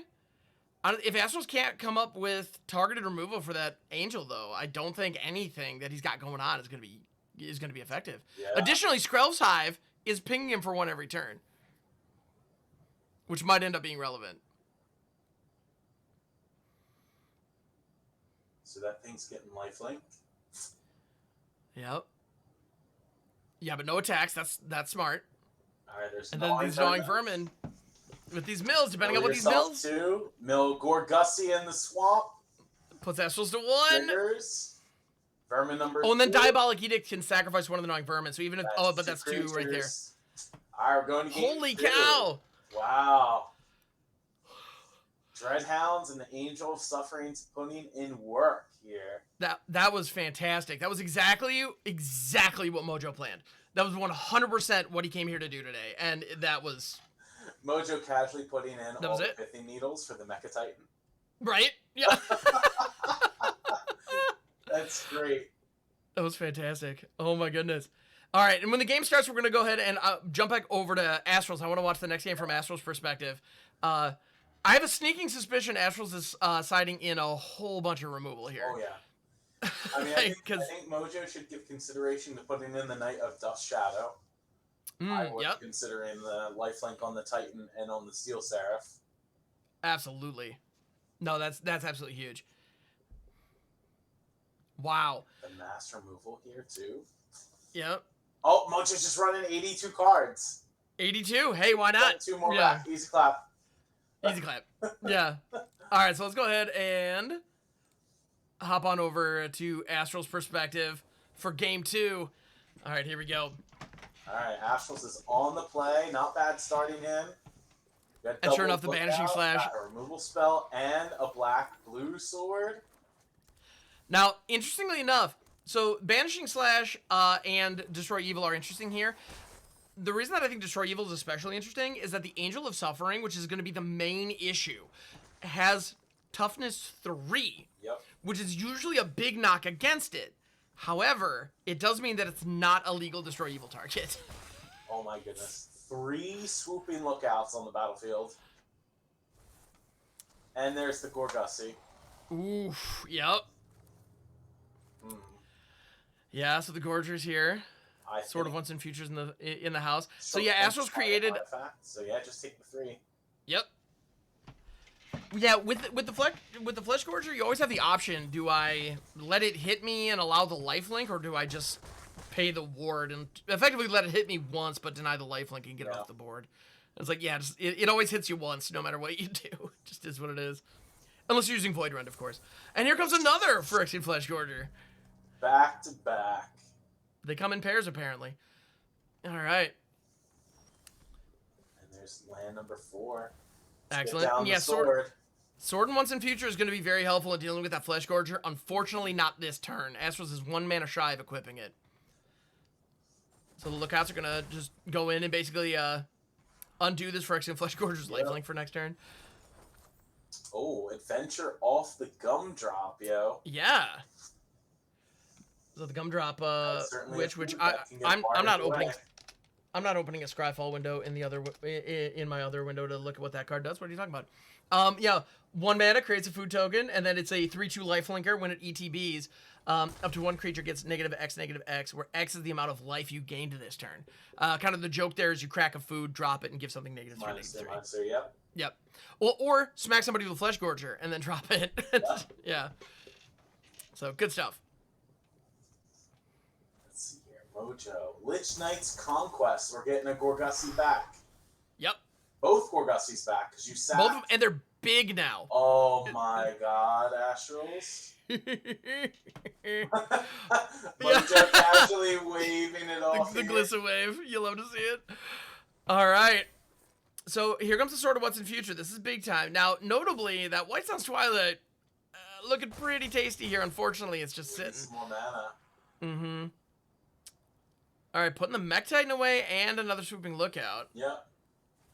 But here comes the Banishing Slash. Right. And the problem is, Astrals is going to Banishing Slash one of these, pay the 7 life, but that puts him down to 7. If he then Destroy Evils the other one, that's just scooping at this point. Yeah. And we Oh, don't even that have is brutal. no positive. Oh, we do. We can triple block the Gorgussi. Yep. Yeah, the triple block is kind of the best option at this point. And unfortunately, too, when the Flesh Gorger, when you prototype a Flesh Gorger, it comes out as a 3/3 black creature. When the prototypes are full size, they are colorless. So the protection on that sword is irrelevant here. Mm-hmm. Oh, keeping one back. Not going to go to destroy. Only going the double block. Interesting. All right. Fair enough. Yeah, the Swooping Lookout easily could have come down. Yep, and this Gumdrop. The lookout. Yep. Uh-oh. So Astral's board is looking a little unimpressive at the moment. I'm pretty sure this is GG's. Yeah, Machigo's going to plus this Skrove. That's a nice looking Skrove for half a second. That's an unblockable Phyrexian Flesh Gorger. Plus pro everything off the Stasis Coffin. Because why not? So there we go. So there we have Mono Black taking it down, which, I mean, Mono Black is great, so that's not super surprising, but at the same time, definitely not the way I expected. Yeah, I mean, it played more of like a Mono Black sort of like aggro plan there. Absolutely. Second game for sure. So it shows the versatility of Mojo's Mono Black deck. The first game, Mojo's deck did what it came to do, right? It was able to play the Angel Suffering, the Dreadhound, reanimating, definitely doing what it's meant to do. 100%. Yeah, and with 82 cards that second game. Found 2 Flesh Gorgers and then showed off a phenomenal usage of the Lich Knight's Conquest, being able to sacrifice the 1 Flesh Gorger as well as, you know, one other piece of bargain material, and then get 2 Flesh Gorgers back, because you can sacrifice something and then reanimate it immediately. Yep. So sacrificing a 3/3 Flesh Gorger for a 7/5, you know, Flesh Gorger, that seems like a pretty good rate, pretty good deal to me. So yeah.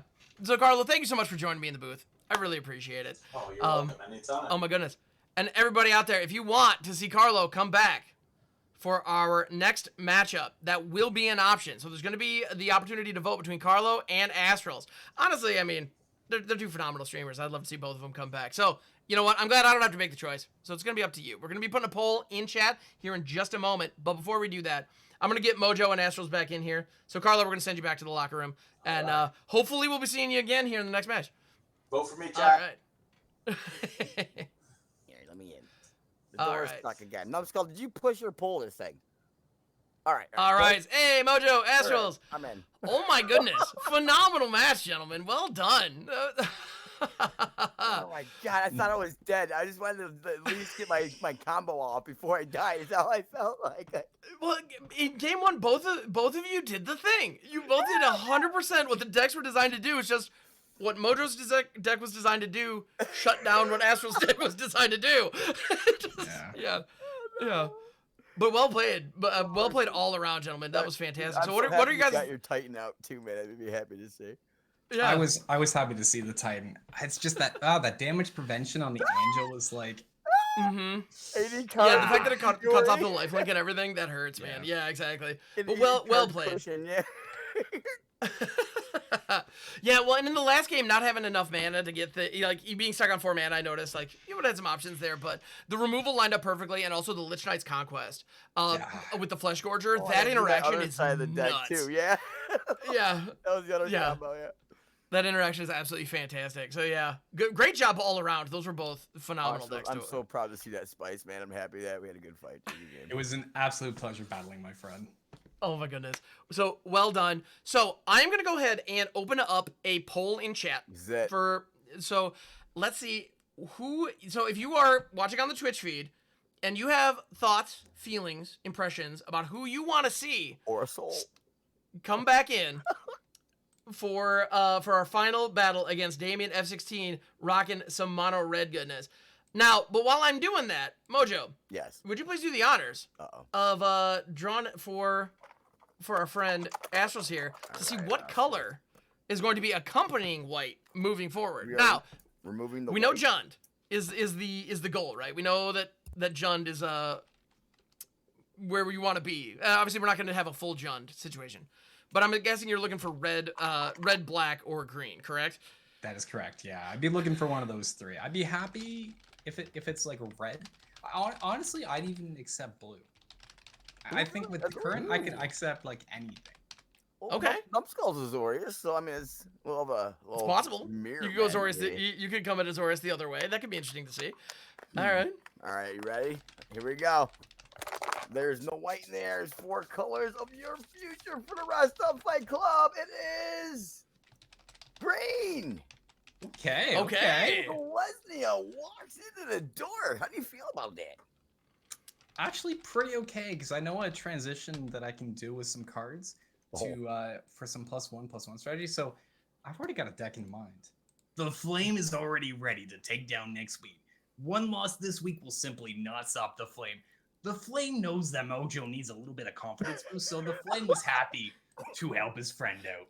The Flame is compassionate that way. I Dude, love it. I All right. appreciate it. So the poll is live in chat. It will be live for the next 3 minutes. So if you have thoughts, feelings, impressions about who you want to see come back into this next redemption match, get in there. Do All it right. for yourself if you care at all about Garfield, the God, Lord, and Savior of Magic. Fantastic. All right, guys. So we gotta all draw my right. color real quick, Hammer. Oh, of course. Yeah, Mojo. We need to know what you're doing. But All right, yeah, here we Astrals, go, that here sounds we go. fantastic. I'm very excited to see what you do with it. Dude, here we go. All right, what you got? Do I want to see? I don't even care anymore because I had black. Like I don't even know. Here we go. He's like, it doesn't matter what I don't want blue. Numbskull's got that covered. He's got that. He can have that. Here we go. All right. I hope I don't get black because I didn't take anything out. What is it? That's blue. Let me try again. All right. Numbskull, So- what do I do? Yep. So yeah. All right. We've got some blue mages. Going into week 2. Garfield. Cool. So yeah, so Astrals, you've got Selesnya. You were talking about doing some counteraction. There's a lot of support there. Very interested to see what you come up with. And Mojo, you're gonna be working with Demir. Bruiser colors. I got ideas actually with them. Ooh, okay. Clone effects are gonna be fun. I'll tell you that much. I'm very intrigued Yeah. by where that's going. And I'm very sad that Garuda is not legal, because I know that's where you'd want to be. Come on, let me get here. I'm sorry, man. I'm sorry. Garuda fanatic. You know me. So Oh, I remember. Yeah. And you were correct, because Garuda's amazing. I know. All right. Fantastic. Well, Astrals, thank you so much. That was a phenomenal bout. Well played. Love the spice. Mech Titan is always fun to see. So, yeah.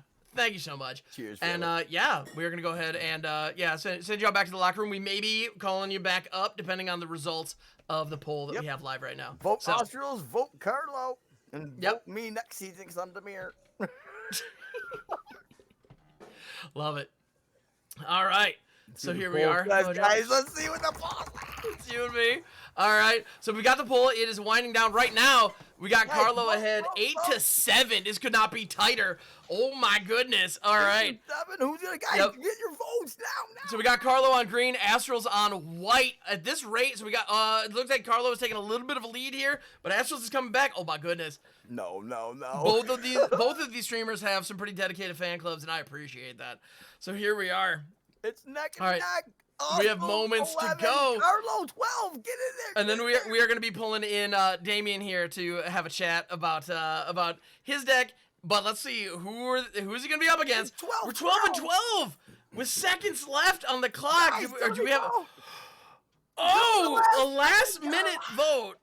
If it was a tie, I would have thrown another minute, like do a recount. But so Carlo ends up taking it down, 13-12. Could not have been closer. Wow. Holy cow! Neck So Titans versus dinosaurs. The dinosaurs prevailed. the dinosaurs each eked it out just a little bit, but clearly people love both of these decks and really wanted to see both of these streamers step back in. So that's amazing. Oh my All right, gosh, what a fight. awesome stuff. Congratulations, Carlo. You're gonna be back in here. Oh my goodness. That was close. Like That was super close. It honestly could not have been closer. Oh, that was All right, that was the perfect. click and then green. All right. So with that, Yes. we're gonna bring in Damien, The returning the champion. returning champion. F16. He's back. All right. So let's see. Let's bring him on in here. Damien, are you there, my friend? I'm here. I'm ready. Wow, what a Yeah. day. I was watching as much as I could of those first few rounds. Holy crap. Yeah. All Watching the from a matches were insane. distance. Yeah, Rolling a taking bottle of notes. scotch, smoking a How cigar. am I going to beat this? I'm feverishly taking notes. No. I love it. Oh yeah, my goodness. Some sweet brews, and wow, I could have gone to anybody in any of those matches. They were all insane. Mojo, I've got to give you the MVP for deck building though. The 80 card special is something else. It's That's what I gotta do. Right. Everybody in the chat can agree, I'm sure. Yeah, no, that was super cool to see. And to also be playing mono black and to build around like Lich Knight's Conquest and Angel of Suffering and Dreadhound, like it was very it was a very Gonzo approach, and I love to see it. It was perfect. Exactly what we were looking for. I'm excited to see what you came up with, brother. Really? Because honestly, it's hard to follow that up. My deck is pretty boring, and I don't know. I think you got some good stuff. You got some good stuff. So mono red. It's this is another one. It's funny. Red, white, and black right now in standard definitely have like their meta mono versions, and it's stepping outside of that is tricky. But you found a way, and I'm very intrigued by the way you built it. I mean, you've got some of the pieces, but it's a lot bigger than people might be expecting. That's what she said. Okay. Hey, wait! Man, don't clip that, everybody. I mean, it's going big. So obviously, I could have gone low. I could have done an aggro kind of build and could have played something typical like what you would expect from a mono red deck. But that's boring. And so I'm going to try and make big mana here. We're going to try and make treasure. I'm going to try and control the board with rats. Red does have access to some good rats still. Brotherhood's End's fantastic. Burn down the house. And then we've got some random red planeswalkers. They don't really like. There's not a lot of synergy going on here. But one new card I did like was Hearth Elemental. So I'm basically playing a spells-based red deck. I'm playing almost no, well, actually literal no creatures unless you're counting tokens off Jaya or something. So Chandra's our MVP here. Yeah? Yeah. Sorry. No, the Hearth Elemental itself has the creature half, but even that, like... Oh, right. But that's it. That's the only creature card in the whole thing. Yeah. I like your and it ends up...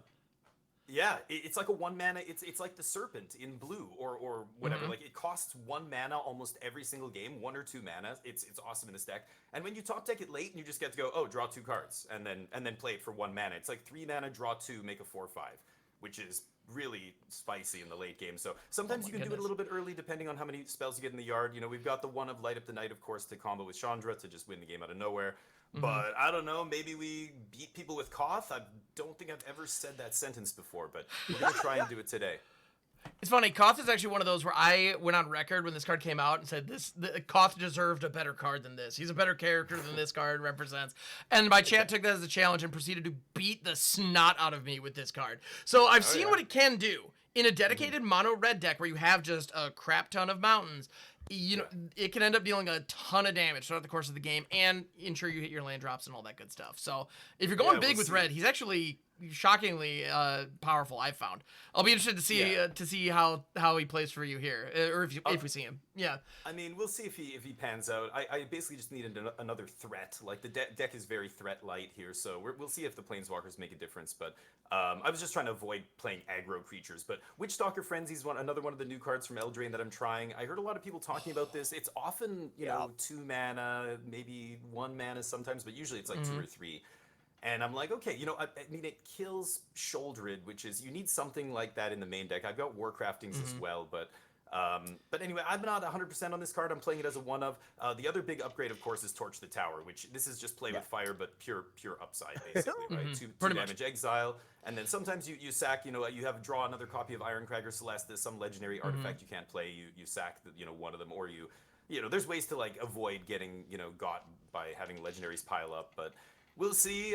Trying to do everything here. So a little bit of ramp, a little bit of mid-range, a little bit of top end, some aggro elements, or sorry, some removal elements to control aggro in the early game.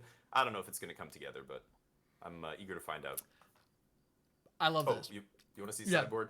Yeah, we've got some Mirage, and of course, Mojo alluded already to how powerful the needle is. I learned from the best of the best of the best. I'm even playing another card I really don't like is Stone Brain, but I figured, you know what? We're all playing monocolored. Maybe somebody brings a one-trick pony. Angel. It's possible. An 80 card. You did not know though what you were versus. Yeah, no, true. I didn't. That's one of the scariest parts is not knowing even. Well, and to be fair, like when you're putting these together, we don't.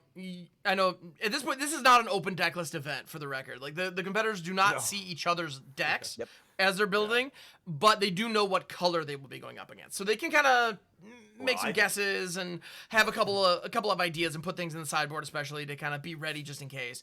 But yeah, Damien, by being the wild card spot, by being the redemption match today, did not have that luxury. Well, so I'm trying to kind of do it all. I packed the 4 Smoldering Egg in the sideboard. It's the only other card I really want to draw attention to. The rest is pretty straightforward. Obviously, 5 damage spells, good against Children. The Smoldering Eggs are nice because, again, I'm hoping that my opponents realize I'm not playing creatures in game 1 and they side out their removal. Hopefully they're not watching this right now. And then I bring in the eggs, and that's how you kill them with egg really easily. Sometimes you can steal games. But we'll see if that pans out. Oh, and I've got an Imidane here as well. Another new card I was going to try.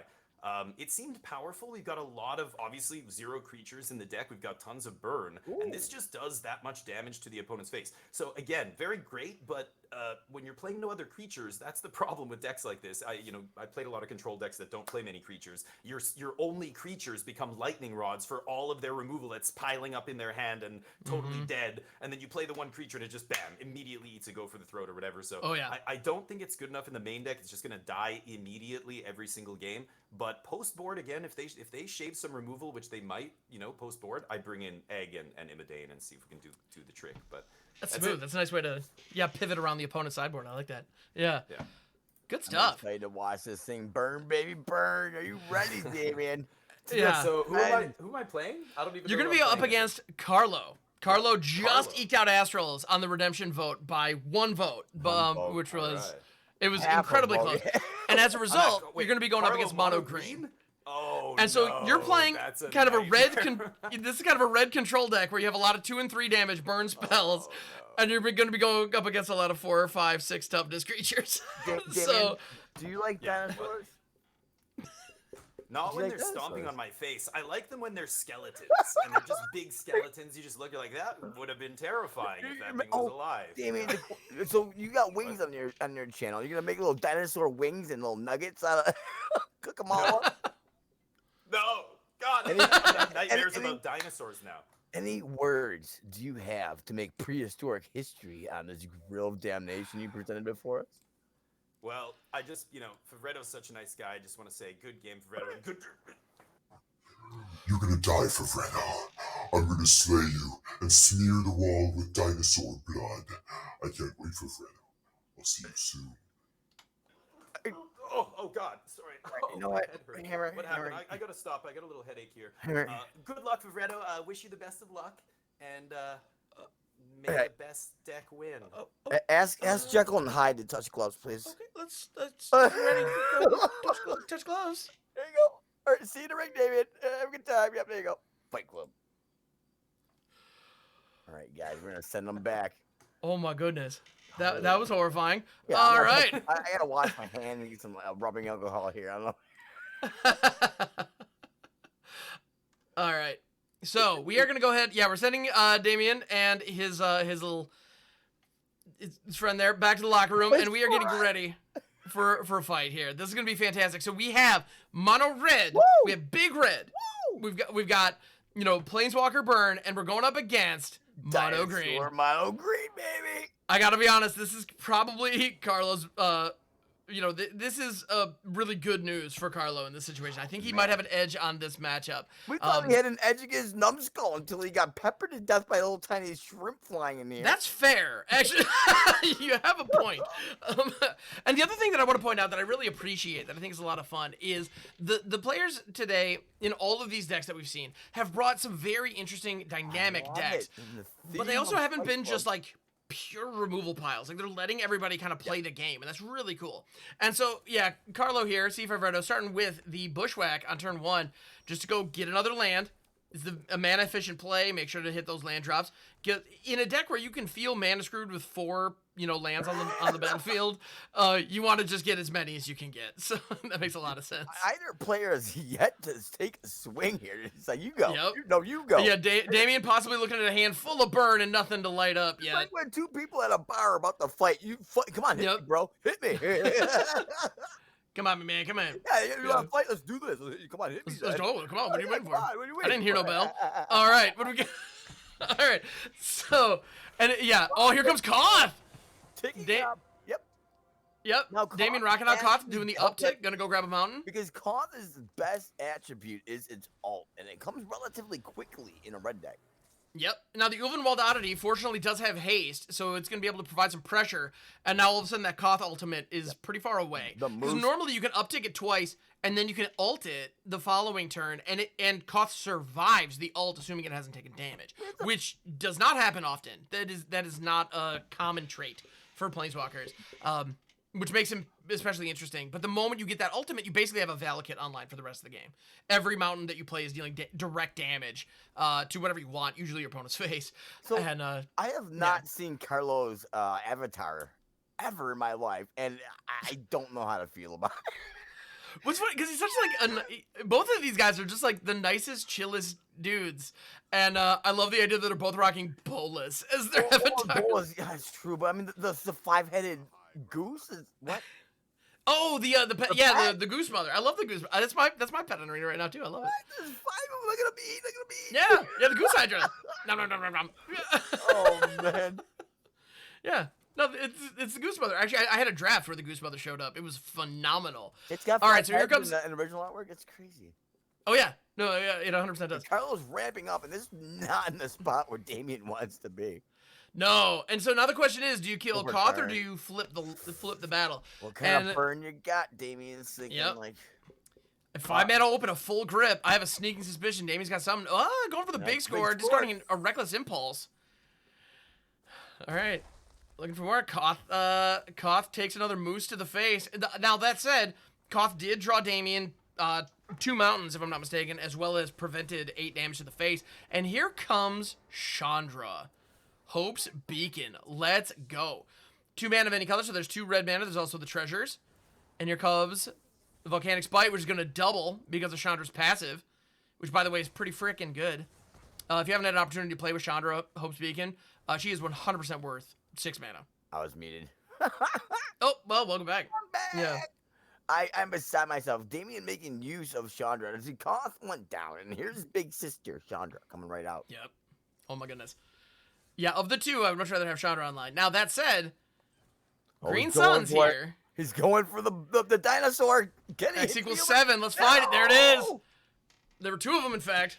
Put it in your hand? Why would I put it into my hand? Yeah, for funsies. Come on, Deck. You know better. Or come on, Arena. You know better than that. Poop your dinosaur.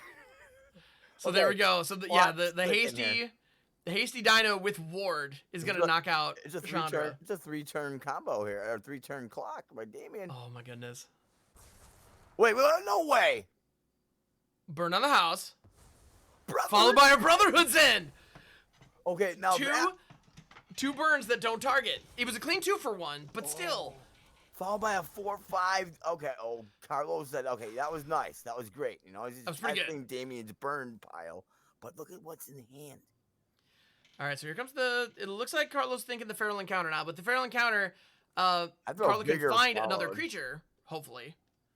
I throw Vigor out, followed by the Feral Counter. And then triple. Yeah, Feral Encounter, you're probably not going to be able to play whatever you find at this point. Well, actually, no, you could have grabbed a Bramble Familiar and used the Phyrexia mana to get it down, but chose not to. Yeah.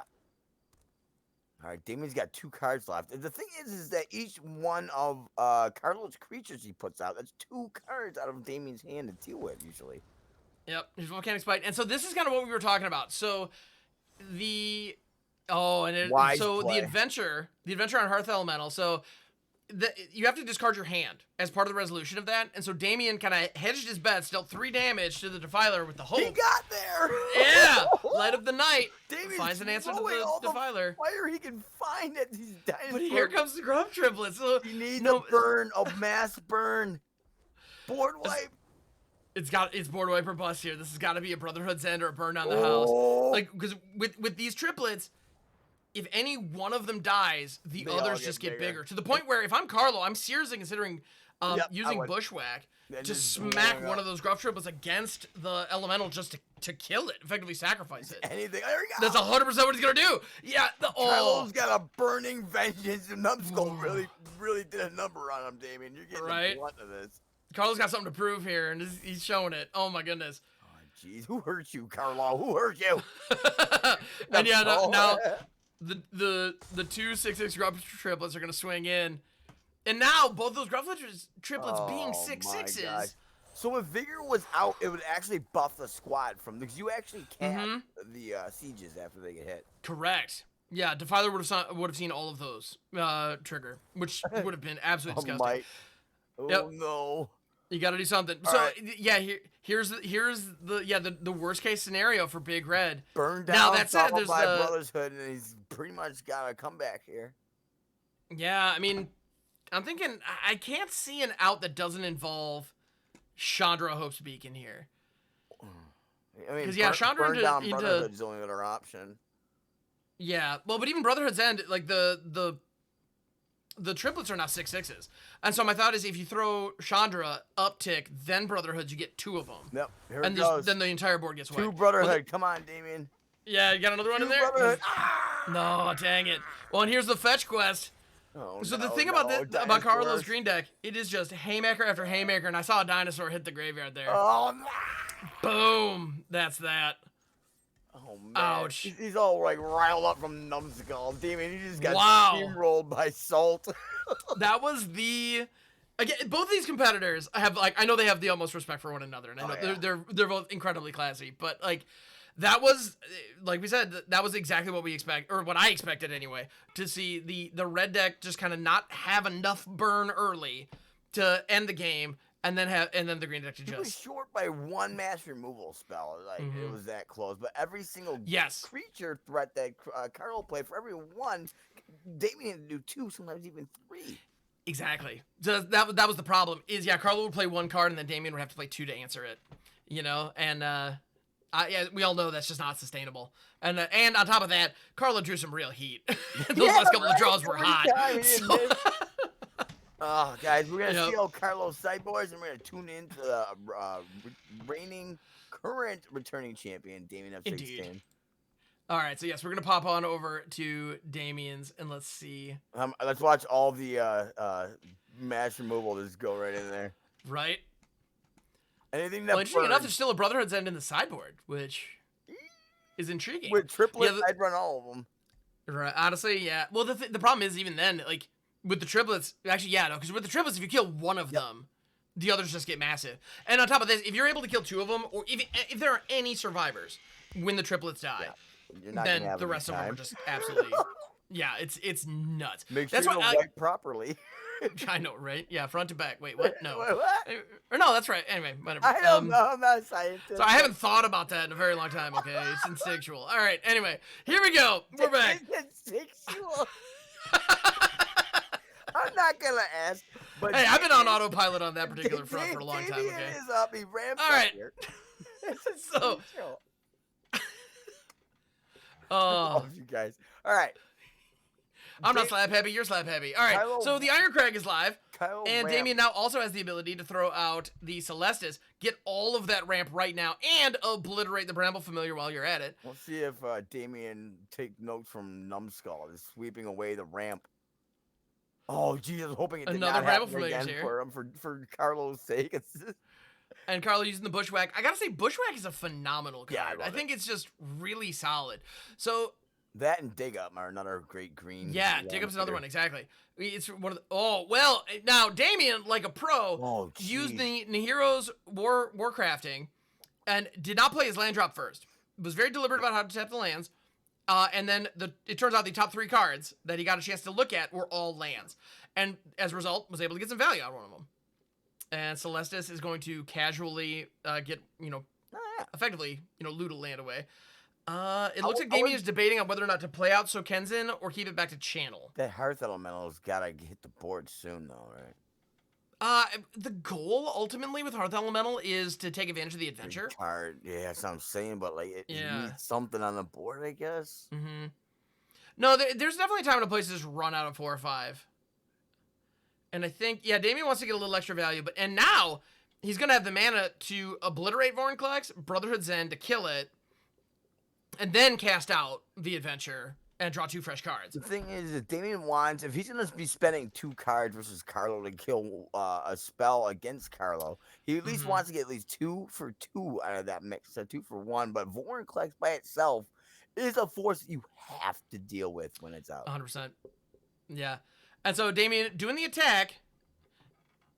All right, and Carlo was ready for one of those 5-mana burns, assuming that that's what was coming, when in fact it's not what was coming. Instead, we have a board wipe.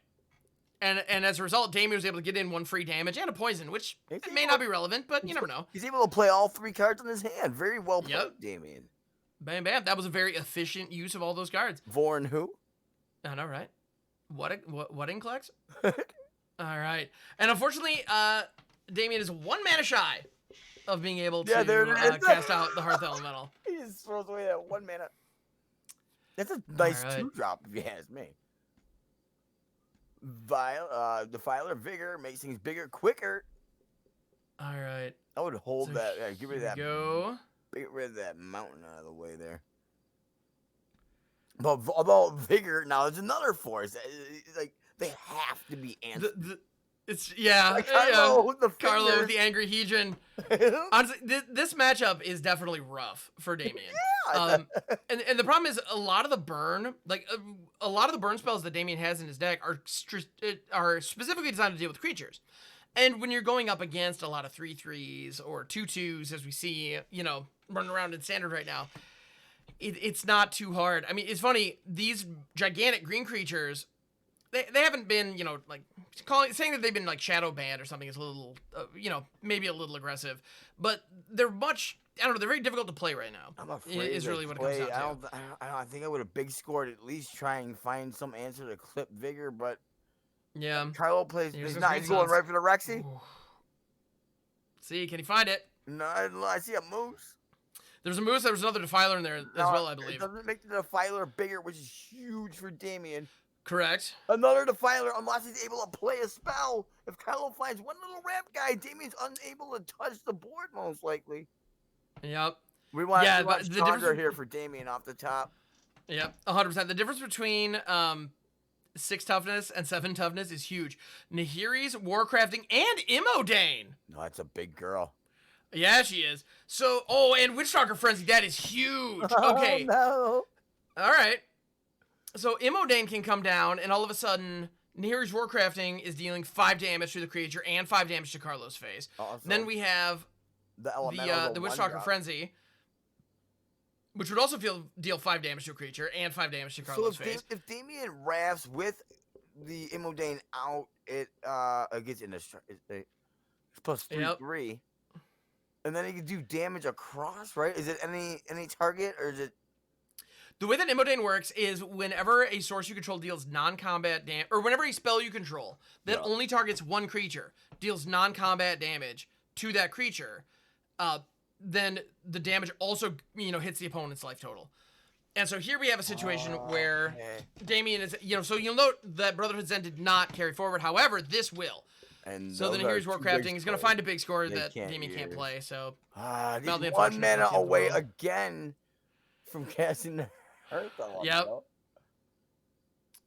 He said, "Oops, skis." Carlo, oops. I don't know that oops was necessary. I mean, at the end of the day, both of those Defilers need to go. Unfortunately, he was only able to take out one. Comes Obstinate Baloth. Guys. So there's an epic dance between archetypes, between red and big green. Mm-hmm. Burn red and big green's been around since white and black and blue and since everything else. Since time immemorial. Exactly. Like they've always been here. Yeah, they're arch rivals since the beginning. 100%. Well, and that's part of the reason why green has so many large creatures like the Obstinate Baloth that when it enters, they gain life. Yeah. It is tech against red. Yes, which is funny because actually in the color pie they're allied, which is kind of fun. And that is why red has destroyed all green advantages all throughout history. There are some of those, yep. Throughout Magic's history, there are quite a few spells that have those kind of effects. All right, then here comes Hearth Elemental. No reason not to at this point. And Witchstalker Frenzy for 5 can come down, hit the Obstinate Baloth, deal 5 damage, Lava Axe, Fevreto, and then also allow Immodane to attack in for 4. That is beautiful. That's a lot of damage. I mean, at this point, we're kind of racing. But Carlo has 3 cards. Okay, 2 cards left, and here comes the fetch quest. Oh my gosh. There was a triplet in there. Yep. Triplet, but it's not haste. So you're It doesn't saying haste. there's a chance. Yeah, but well, any attack damage that Carlo wants to get in on the backswing. We need one more. One more.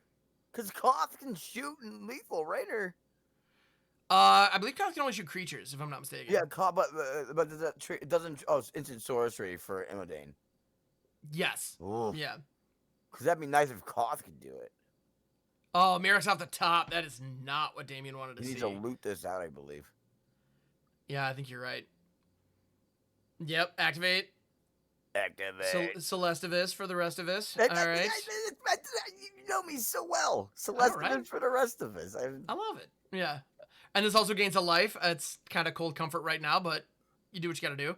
Reckless Impulse, that can draw some more cards, but at this point, Damien only has 3 mana left to use them. So, let's see. Rending Flame. So if he hits the 2/2, no.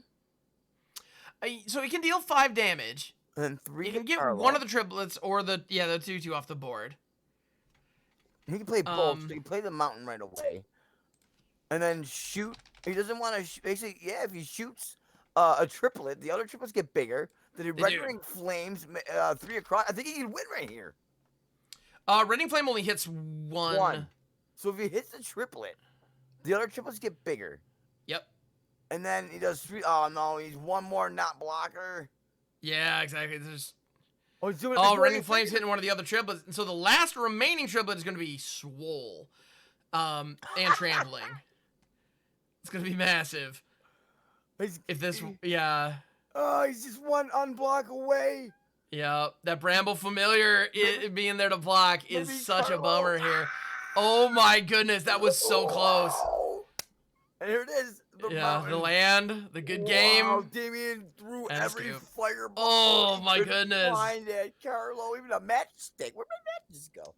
That was He took my that was matches. fantastic. All right, let's get Damien back in here. Congratulations, Carlo, for taking it down. And Damien, Carlo, well played. living true, honoring chat for reviving him back. Damien, can I get the rest of those matches? Use them all on Carlo. Yeah, that was good. Fine. That's I gotta about what quit smoking anyway. That's about what I expected there. I mean, Carlo, mono green. I have to 2-for-1 myself to kill every one of his creatures. So it's just like I'm trying. If I was looking for a burn down the house earlier, that's one of the nice. I was hoping. Oh my goodness, I was pulling for it. Even Brotherhood's End would have wiped the gruff triplets. Like they did, the triggers would go on the stack, there'd be no more gruff triplets. So I just needed to find those rats, and I don't know. I just draw dependent. If I don't draw the rats, then I'm dead. I was digging and digging and digging, trying to stay alive. yeah. But, We were so proud of you. We were all hoping. Dude, well, you thought I was. What? Well, it was just funny though to see though, because if that deck that you were playing went up against, say, Astral's deck, the other one that almost got brought in for the redemption, he had a lot of smaller creatures. So it's like, well, okay, that would have worked a lot nicer for for you, because then you could do a lot more of those little 1-for-1 changes that you clearly want to do. Oh, I blame chat. Blame chat for everything. Always. But Greg, no, I mean, mono green. Yeah, that was my worst matchup. That was the matchup I did not want to see. You know what? No big deal. We'll get him next week. That was round 1. I was just testing the water. I'm the big fat boxer who showed up totally out of shape, and what am I gonna just come out of retirement here? Watch. That's so bad. Next week. Next week I'll have your number for Fredo. I remembered you for Fredo. Just wait. Next time. You got me this time though. Nice one. GG's for Fredo. You're awesome. He kicked my ass. But yeah, good game. That was good stuff. Mojo, did you want to do a color? Yeah, this is true. Yeah, make me deal with the monster guy. About to say you got another color coming your way, so we got to see what you got. What are my choices? So it's all the colors. At this point, right? Yes. For week 1, we make sure that everybody gets a different one to start with, but then after that, it's everything that you don't already have is in the box. So we got red out of there, and who knows what's coming next. All right, so I'm red. If you get green, I'm not gonna lie. I'm gonna be really surprised. That means we got Azorius, and green Gruul. It's possible. What did Oscar get? Well, we have Dimir, Selesnya, Azorius, and Gruul live right now. So actually Gruul is the only one. Oh, is that Orshov's the last one then? One of them. Oh, here we go. No, we don't. Yeah, we don't have Orsov. Yeah. Here we go. We're Anyway, about to find out. But a lot of stuff, a lot of options here. Let's see what happens. This is the box. Show me the The money. Alright. black box I don't know of what your I'm hoping for. future Here we go. is- What is it? I actually What can't is it? tell you Tell chroma me. key. It looks like it's black, I believe. So you're on Rakdos. It's Racto. You can't tell because it's like Yeah, the chroma key was kind of picking it up. I was having a tough time seeing it. So no, it's it's Did I get clear. black? I got Yeah, black. you're Oh, Rakdos. you got black. bro. Yes. Oh no. So Rakdos is a Rakdos. deadly How are you going to build color Rakdos in a way that Oh. isn't, you know, I mean, a traditional? you have so many choices. I mean, I'm a personal fan of Onicult Anvil. I love that card. I'm very sad that it's boy. unplayable in Standard still for a long time. Since they banned Meathook, basically that deck fell off the face of the earth. But there's that avenue if you want to do artifacts, sack type stuff, which plays into kind of what Red Black's supposed to do. But you also have like one of the best 2-drops in Standard that again doesn't see much play, but was a 4 of in all the best decks in Standard for a long time in Bloodtithe Harvester. And then, you know, you go from there. Yeah, there's great black. I mean, black just, we've talked about this before, the best color in Standard. Tons of great 3-drops. I can play Shouldered if I want. That said, I know how it triggers Mojo. I'm not going to play Shouldered, okay, Mojo? I promise. No, I'm going to play Shoulderedless black. So sweet to me. That All the so black I'm players out curious. there cringing. What? No, she's our But why? queen. She's No, amazing. no, no. Yeah. No. It's not in the spirit. I respect it. Like, yeah. Well, and also if you're doing an only called Anvil build, you're gonna have a lot of bargain material. So Besiege the Mirror to get Shieldred becomes super Oh, yeah, easy. So Besiege. yeah. Anyway, Do I craft it? There's also a new guy. That's up to you. free Your drop call. guy Yeah. that, for how much life you've lost, you add that much mana on that turn. Okay, stop giving me ideas, Mojo, because you're like a mad scientist. I can't do what you do. If I Me- try, I will lose. It'll be a Me- trade. No. meanwhile, yeah, the do moment it you say somehow. Anvil, I immediately think of Sir Ginger. Because you put +1/+2 Ginger, counters yeah. on her every time Yep. an artifact hits the graveyard. That can get nuts. I've got some Anyway. ideas. Yeah. Ideas. So I'll be back next week. Cool. Hopefully better luck than this week. But GG's, thank you guys for commentating. Thanks to GG, everybody in the family, love chat. you. Everybody was awesome. This was so much fun. 100%. Everybody's super Yeah. chill, good natured. We're having fun with it. Chat, I think, is enjoying it. Probably they're the worst. But yeah, I'm really happy to be part of this, and hopefully I get to kick ass Cheers, next man. week. Thank you for everything. This is a joy, man. Thank you so much. So before we do kind of our little wrap up and throw a raid out there, let's go ahead and get Carlo back in here. I want to get Carlo's thoughts on that match as well. Yep. So it'd be a shame if we didn't at least check in. But yeah, Damien, thank you so much, man. And then we're gonna get everybody in for a little farewell till next week. Absolutely. So yeah, Carlo, well done, man. The redemption match really brought it home. You had a Yeah. a pretty good matchup, and yeah, what were your thoughts, man? Man, that was a good couple games. It sure was. Damien kept coming with the rafts, and I was like, "Oh my god, do I have enough creatures like to come back after being rafted?" That first game was crazy. We got like burned down the house plus Brothers Have Ended for a nice 8 damage sweeper. I was scared when the Chandra came down that first game, but turns out the Dino is an 8/8. So easy clap off the top of the deck, attack the Chandra. That was great. Yeah, I really like Damien's take on the big red deck for sure, rather than like traditionally you would see mono red as like fast paced aggro. What Koth is great, Chandra is great. I really enjoyed though seeing the Hearth Elemental. That card put in work.